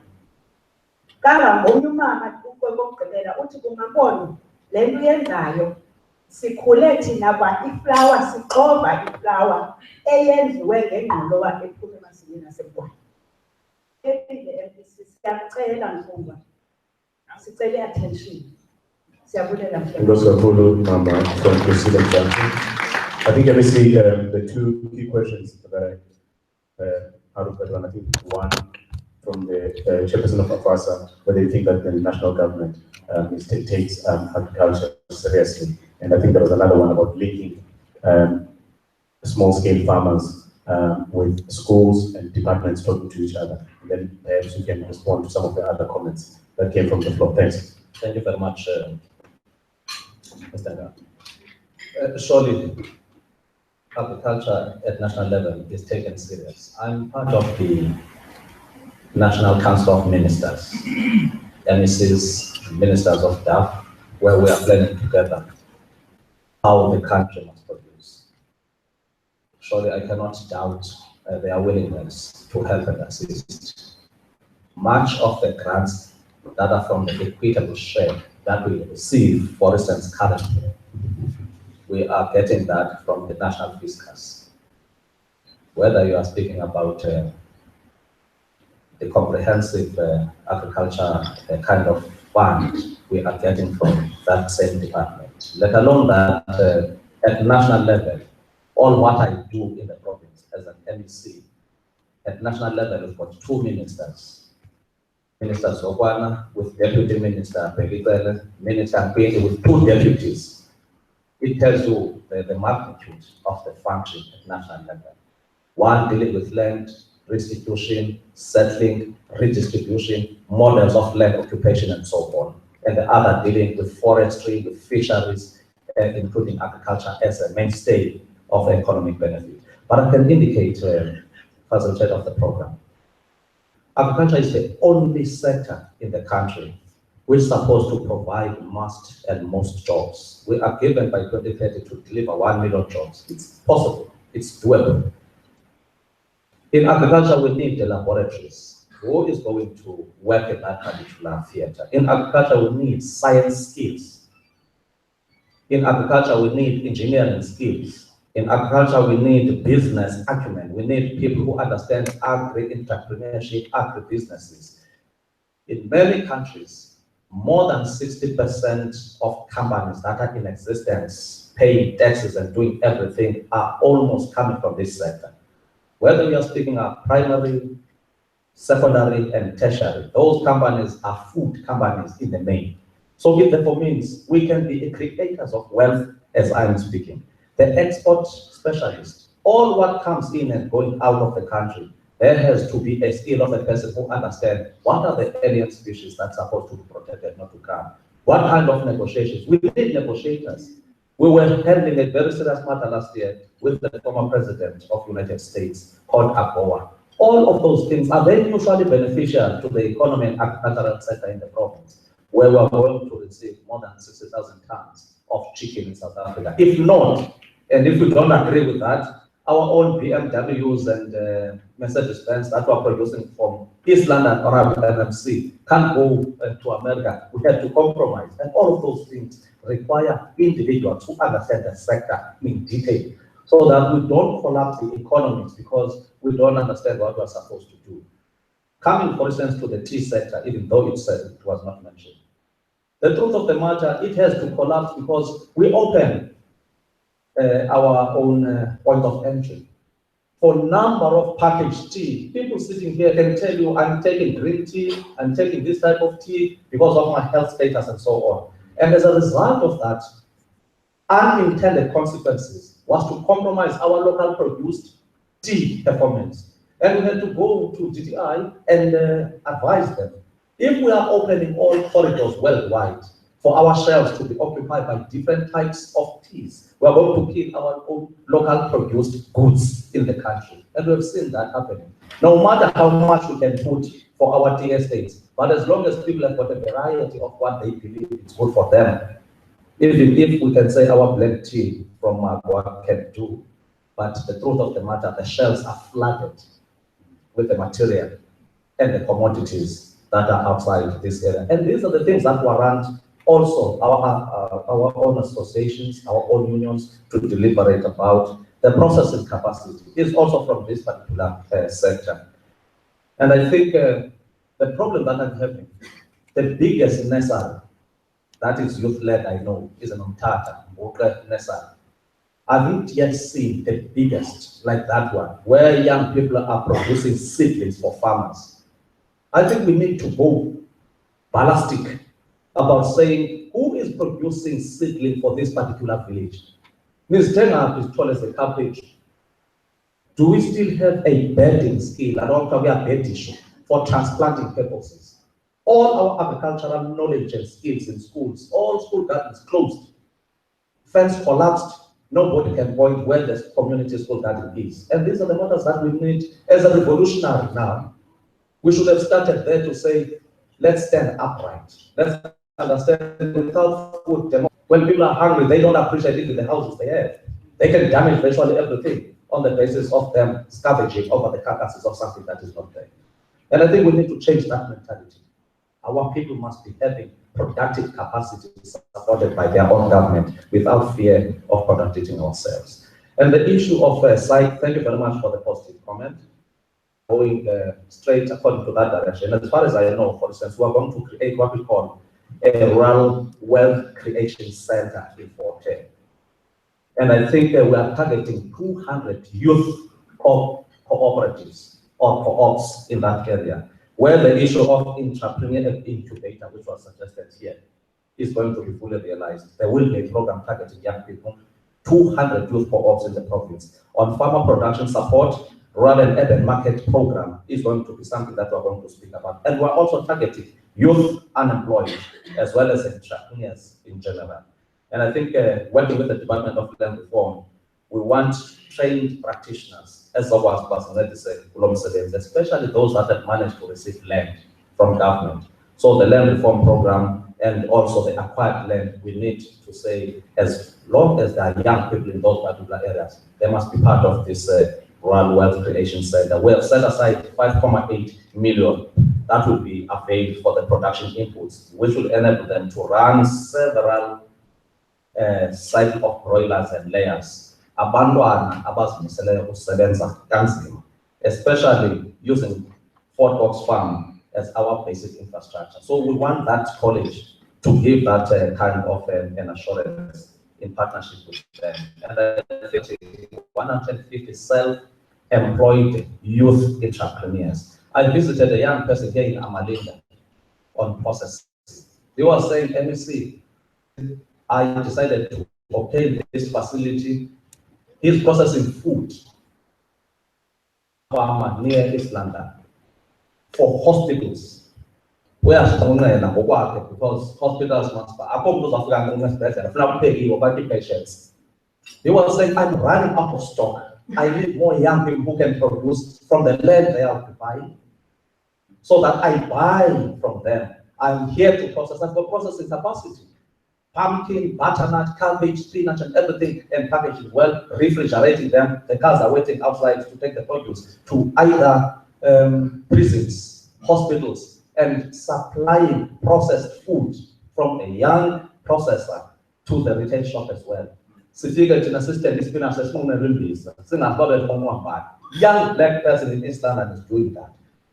That we need to unlock, and we go very serious about. And I think this is what I believe we can do. I think DDG, the issue of invitation, attendance of strategic planning, I must take that as a disclaimer really. I'm normally I don't invite people. I only come when everybody is seated. So I think he's the one who's supposed to give an assurance. But without deliberating on the matter, I think it's something that I must follow up because it is in my interest.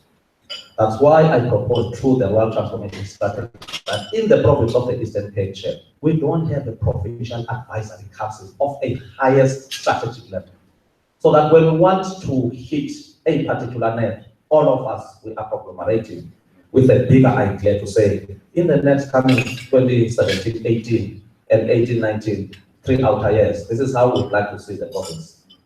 We are intending to have that kind of a platform, statutory as it may be, so that government is advised by industry players in the sector of agriculture. But if we can't have a single platform where our voice can be coordinated, even the Premier understands, the Cabinet understands, the legislature, if there is a matter of legislative landscape that we must change, it is informed and inspired by the people who are responsible for this particular sector. I take that as a kind suggestion. Thank you very much, Chairperson. Thank you very much, MEC, for that comprehensive response. Ladies and gentlemen, I will take the last round of questions. Can I move to the left-hand side of the hall? I will start with the lady over there. Thank you. If you could introduce yourself and ask your question. Thank you.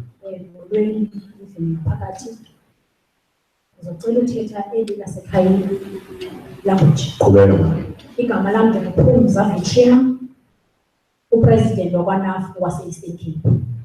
Njengoba beshilo Tata uJogo isitsho apha. Okokuqala ndifuna ukuthi Tata uNtungwa igqibela kwethu ngelaa xesha sasisepha i-female farmer yase-Eastern Cape.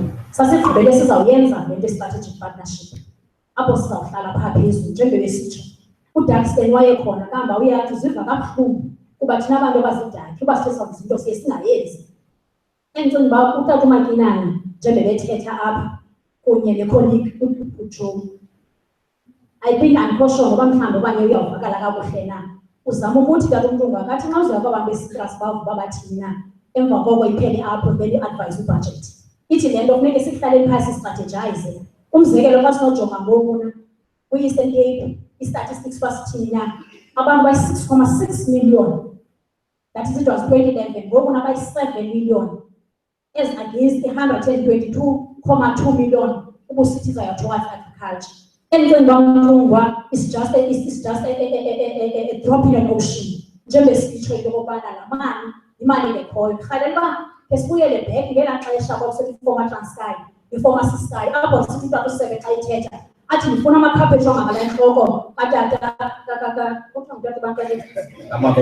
hayi. So ndifuna ukuthi ke Tata apho siyakhona sicela ualign ii-programs. Umzekelo singuNAF sesatsho kupostopa kambe engafuna uthetha namhlanje kuba sasesathela kwa-pastructure ngo-20. Apho sayithi sakhona futhi uTata uLeon unayo i-input yethu ngalamini apho sithe sifuna esiembakha kwi-grain production.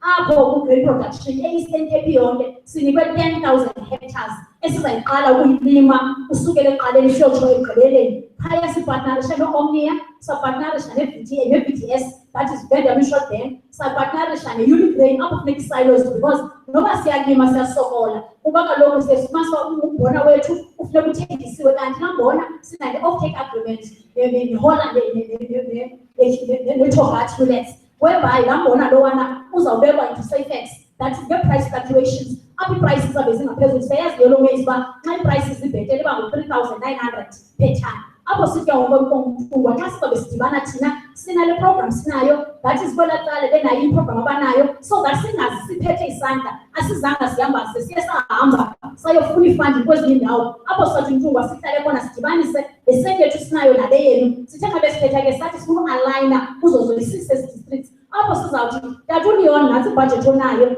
nanga amafama nantsi sinike 2,000 i-alfredzo kuzawulinywa ndawoni. Apho kuzawuthi ifensi maye towards kulaa ndawo, indlela maye towards kulaa ndawo. Ndicinga uba unjalo sizawukwazi usebenziseka. Then emva koko ndihambe Operation Phakisa. Operation Phakisa ngethamsanqa Tata uNtungwa ukhona e-20 apho umongameli welizwe wayidulula khona Operation Phakisa Rural Development. Apho khona si-aligna ii-programs zonke ii-programs njengokuthetha farm acquisition, up land reform, because nobody can go and say, agri-parks, sithetha nge-land, awukwazi usebenza emoyeni, funeka usebenze straight from the ground. Kuba singathi embark sonke, sisebenzise disente esinayo, sikwazi usebenza. Eyona nto esifunayo ke, xa sihleli phaya, no-Agri-Eastern Cape, plus no-AFASA, no-NAFU, into esifunayo ke kuMlungwa, sifuna i-Eastern Cape Farmers Bank. Kuba kaloku Vimba Bank, no-Land Bank, abayenzi le nto siyifunayo, nakwi-CFDA akayenzi le nto siyifunayo. Xa sawuhlala phantsi athi Mlungwa, xa amagosa akuwathumele kwezi ndawo, siyacela uba noko abenethuba sidibane nawo. Bokhona bowathumele phaya besinawo. So siyacela uba noko ngoba sithi 5 minutes sakwidayi imali ubhizi kangakanani, noko suhambe ePretoria sakasibona. Sakhatha singagqitha singamafama kweli nkani. Siyabulela kakhulu singamafama. Enkosi kakhulu. Okay. Can we move to the table behind? Thanks. Thank you very much. My name is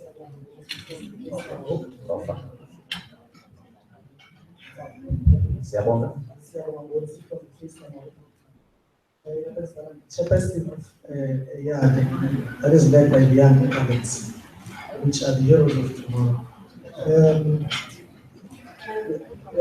Thank you very much for this opportunity, MEC.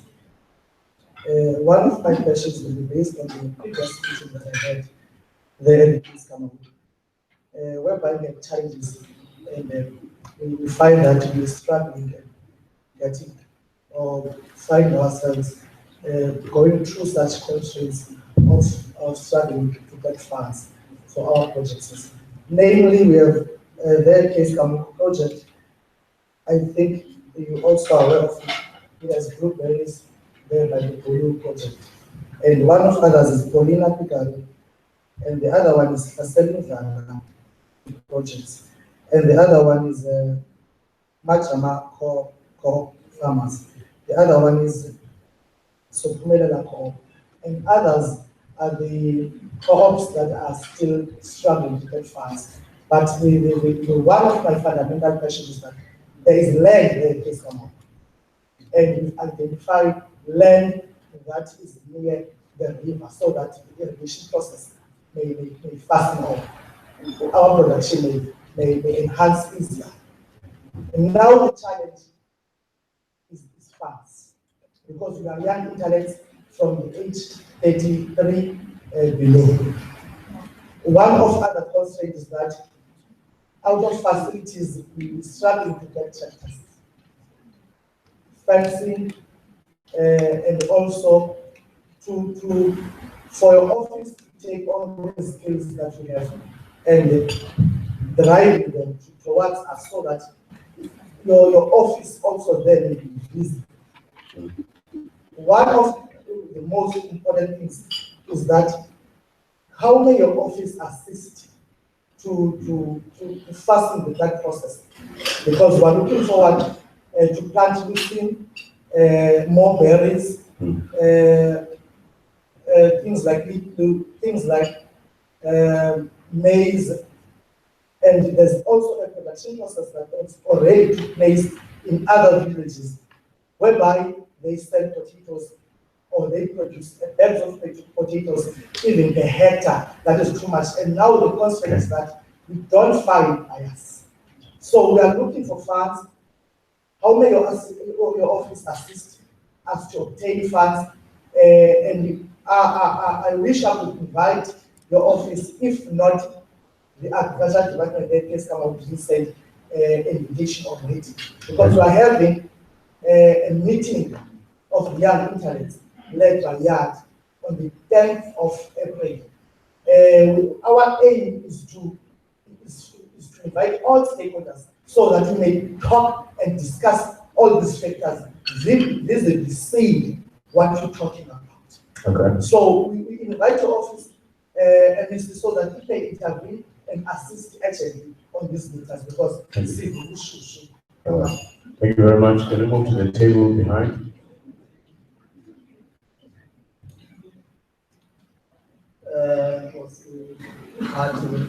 Yes. It's called Heaven. It's called a summer farmer.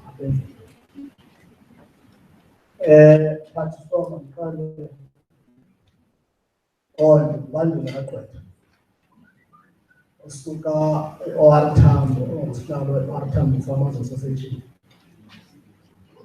The part is being kept with the sales organization. This is what rural development for Isomika Ghana State.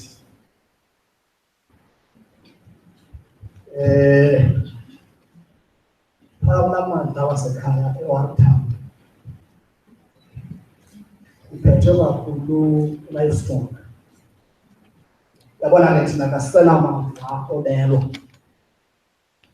Sinamava obohluthela. Impahla ngezibhamu.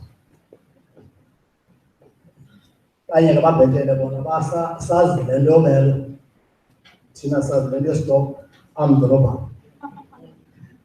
Amafama ke adileliwe.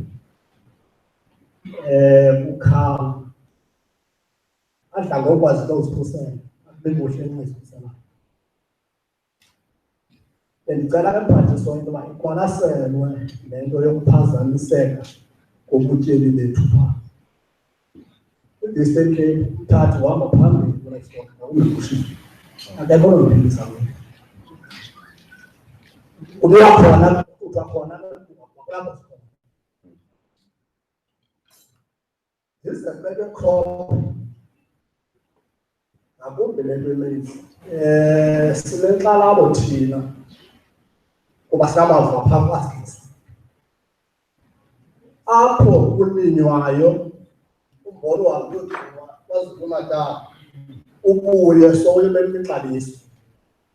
Yabona le nto ka-70-30 engazi ixoxweni. Into yobana umntu okuthogethe imali uzawuza athathe i-70 yesabelo emhlabeni kwabantu abasithatha sibalo mhlaba. Then bona aba bantu bamasile bashiyeke no-30%. Isithubo esenzekayo esisipili bashiyeka abanye no-10%, 10 bags yengxozo zombona. I-development of amafama, our peasant class, phaa ezilalini. I think there's a gentleman who's teaching here to ask a question. Just go ahead. I think he's going to go and make that gentleman over there. Can you just take his question? Thanks. Yes.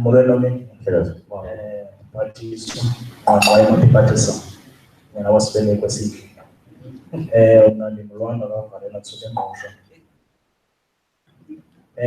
bazalwa ngokwethu kukho into entle yenza umphathiso uyazikhohlisa zonke siyayibona loo kodwa ndinento endifuna uyithetha apha kubantu abatsha ndiyathanda ukuthi be bright in the corner where you are.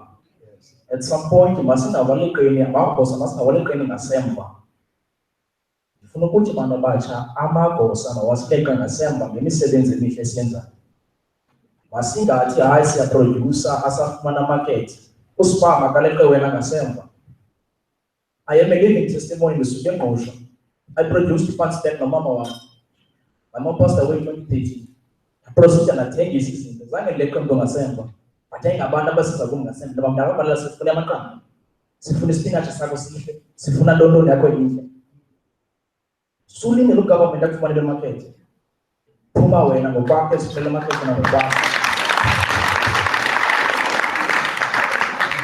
And secondly, singabantu abatsha mose siyakhula but so abanye bethu abana 25 abanye abana 26 siyaphuma kwi-youth level ezayo mhlawumbi kule nyanga izayo mhlawumbi ngokomzuzu siyabala sibeka phambili isebe lakho lenza ngantoni ngabantwana basenengqondo ezincinci basakhulayo uthi sifuna i-agronomist isebe lakho ingaba liyaya na mhlawumbi awunazo iprogram iimfazi zakho zazithiya ngokwakho zawuzithiya ngokwakho sithi farmers intelligence siyofaka phaa into yoba sifake imbewu engqondweni lomntana osemncinci angathi sokabhetara andifuna ipilot kodwa kume fama athi sukela lona ufuna hayi ngifuna ngutitshala bakhona ootishala but khawucinga lo mhlaba kokubona zawushiya ukufama kokwenu but umntana akanayo ivision yoba ndinawulima lo mhlaba ukelithi ukuba ufuna ipilot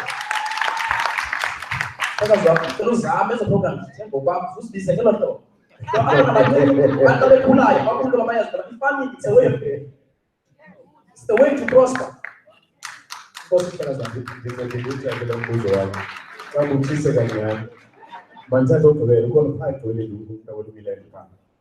Turn the microphone because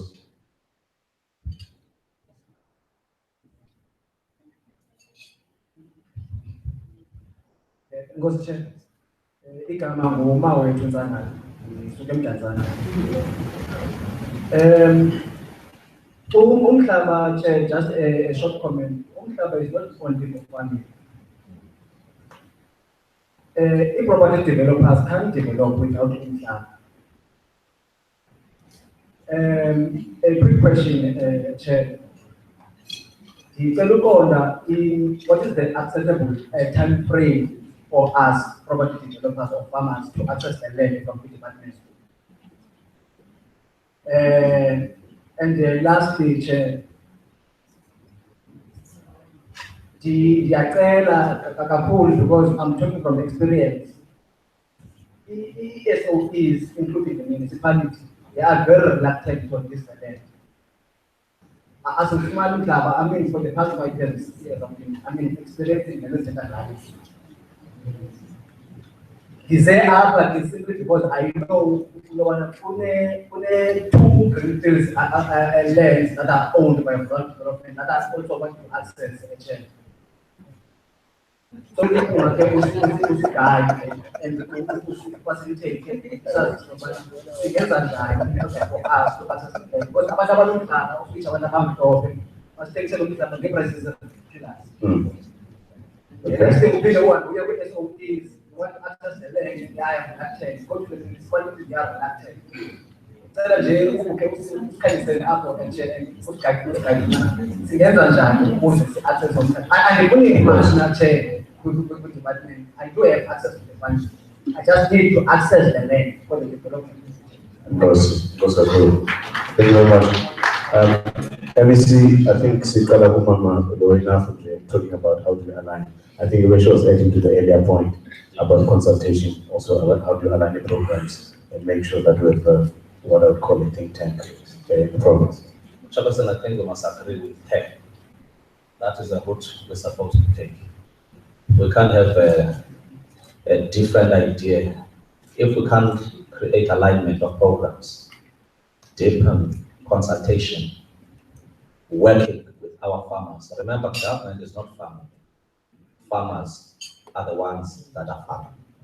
Definitely sure we must gain our strength from the doers and we plan according to the dictates of what we can facilitate as a province. What we're supposed to do in terms of the law is to indicate that this is the amount of money. We know the baselines now. I know the budget between now and 2020, projections and so on. We're supposed to share that information with them, that we're going to increase our budget by this, it will reduce because of that. That is something that we need to work. And who else can be party to ensure that there is contribution in what we're trying to do? Definitely sure we can't fight against that one. The request that they want also to see the officials before they leave. If they're in Johannesburg, 5 minutes is given. Our officials must try by all means to avail themselves. I'm doing that. If I'm attending a function, I'm the last to leave. Farmers know here. We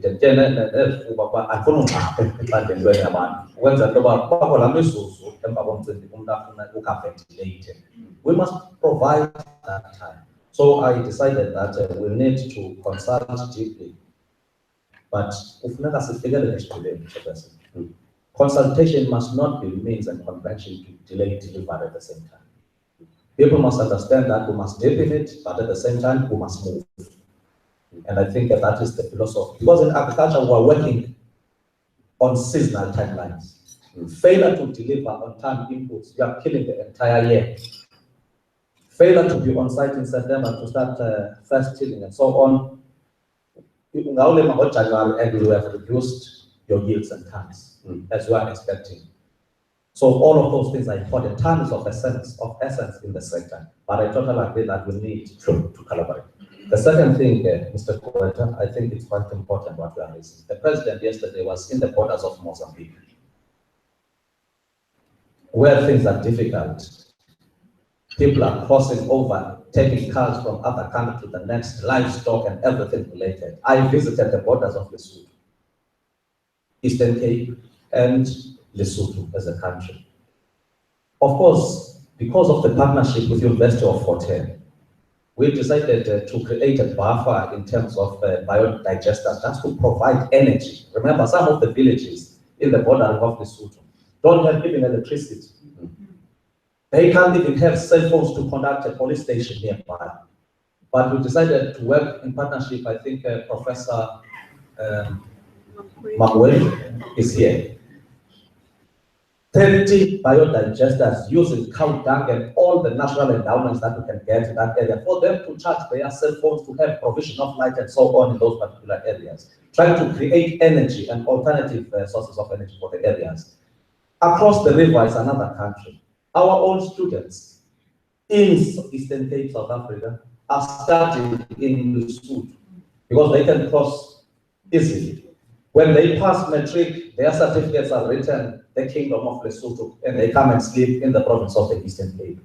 So what we need to do as country to country, province to province, as we requested the national government to facilitate the relationship between Lesotho and South Africa, because Matatiele is bordered with Lesotho, coming closer to the north side of Sterkspruit and other areas, all of that area and cross over stock theft issues. These governments are working on that. I know at national level there is a commission that has been established because of this. But the problem is our own intra problems. To Boko Haram animals of other individuals. I say a question of theft really, armed robbery. They come to your own homestead and they say if you want to come out of your room, you can. Otherwise, you are here to take your stock now. And people are just helpless in that situation. We try to provide that there must be basic foundational law to say you can't transport animals after this particular time without properly processed permits and so on. But kids are not interested in those things.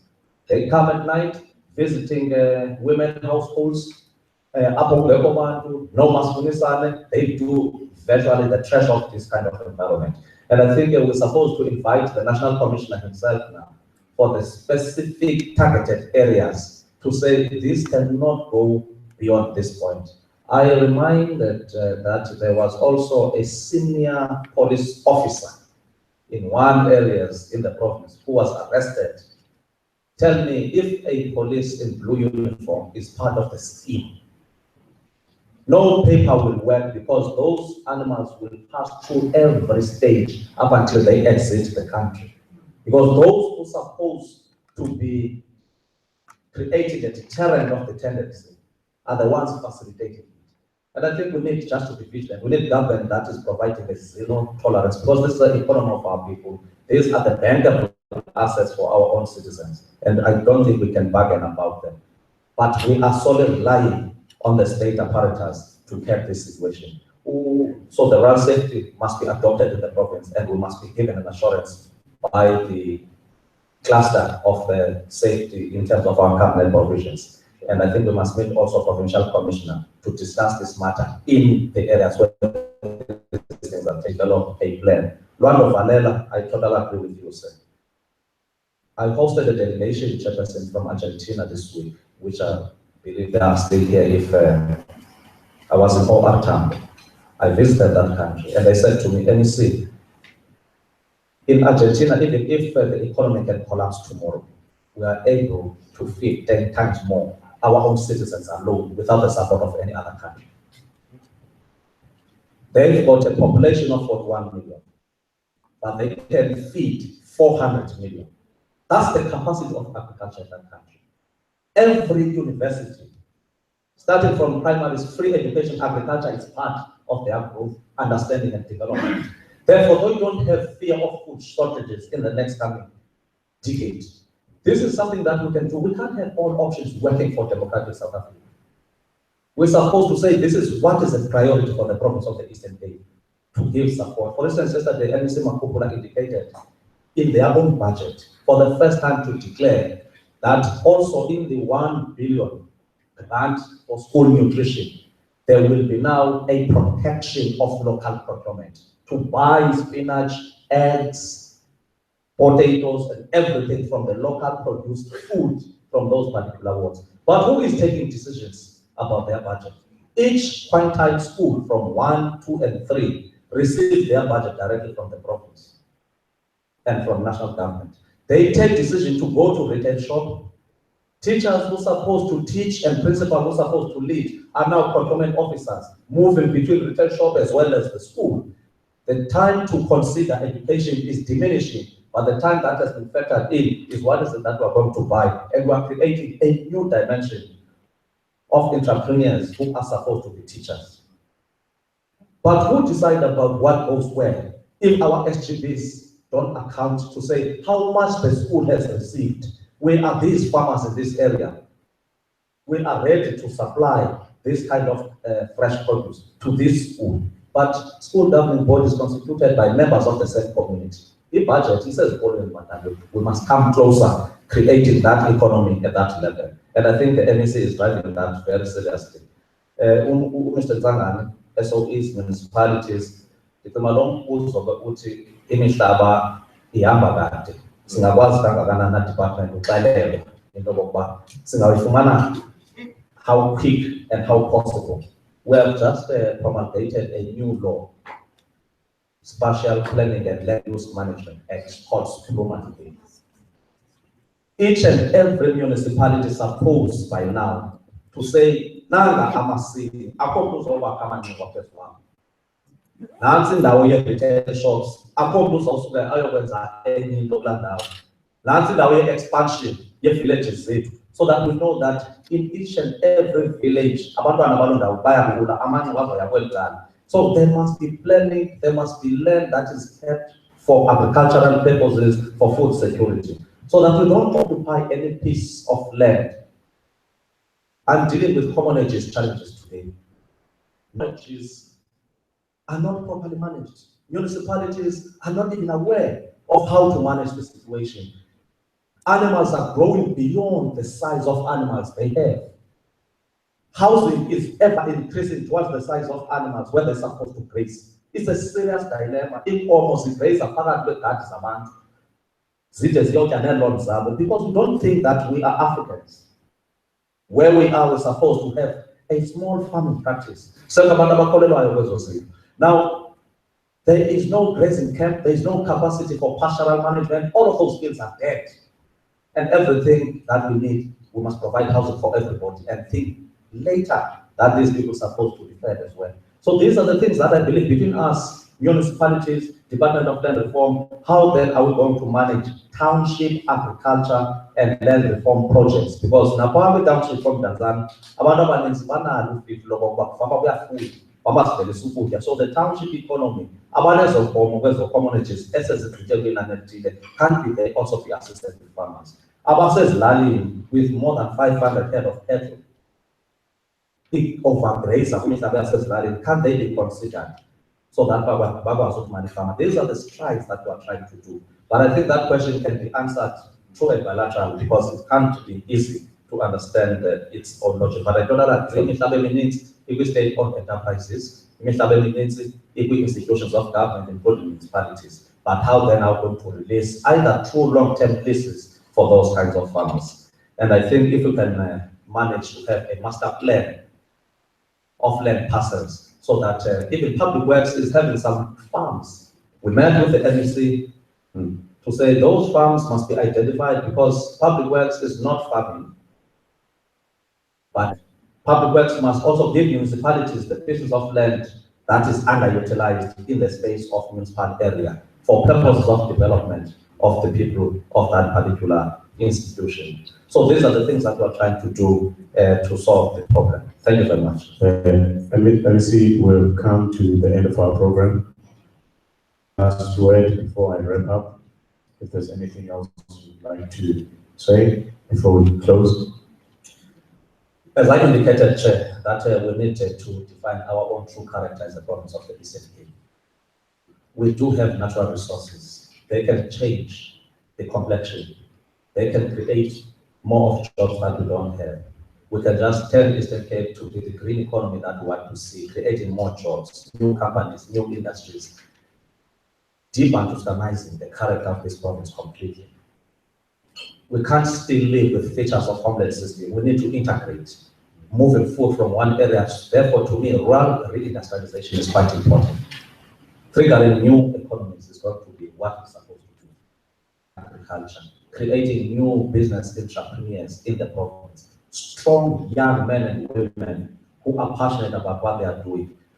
But I think I must indicate my bit of disappointment, really, and also impacted like young people. When young people develop business plans, for them to be supported, there is nowhere, there is no other country they can go to. They deserve to be addressed, attended by competent officials of government who understand exactly this is a young person from this particular village with an interest of doing 1, 2, 3. Some just need fencing and irrigation equipment. I don't believe it must be so much difficult to say, for the first time I received 20 million just to target young people from the Premier himself. I think it just brilliant. That's MEC Qoboshiyane, I decided to partner with you as Dr. Da to target young people who are already in agriculture. It's painful for young men standing saying, I've got this that I've done for myself, but I need irrigation equipment. We take years to decide about those. If we can't do it for our young people, then we are speaking about radicality of our transformation. We are forcing our promise. And I think there are things that we can do pretty quickly and shorter, and do it smart, professionalizing agriculture, taking young people from colleges, from universities, unemployed, creating an industry of people who understand where we are going. You can't sleep and wake up in the morning thinking that you must be well fed. Who wake up at 3 o'clock going to their milking parlors, and you are waiting in the fridges to steal from what they are doing. I think we need to put civil regulatory laziness. We can't build an economy if we are lazy. We can massify our wealth, create that wealth in our own hands. But the economic injustice must come to an end, and we must then justify our existence. So, ladies and gentlemen, I'd like to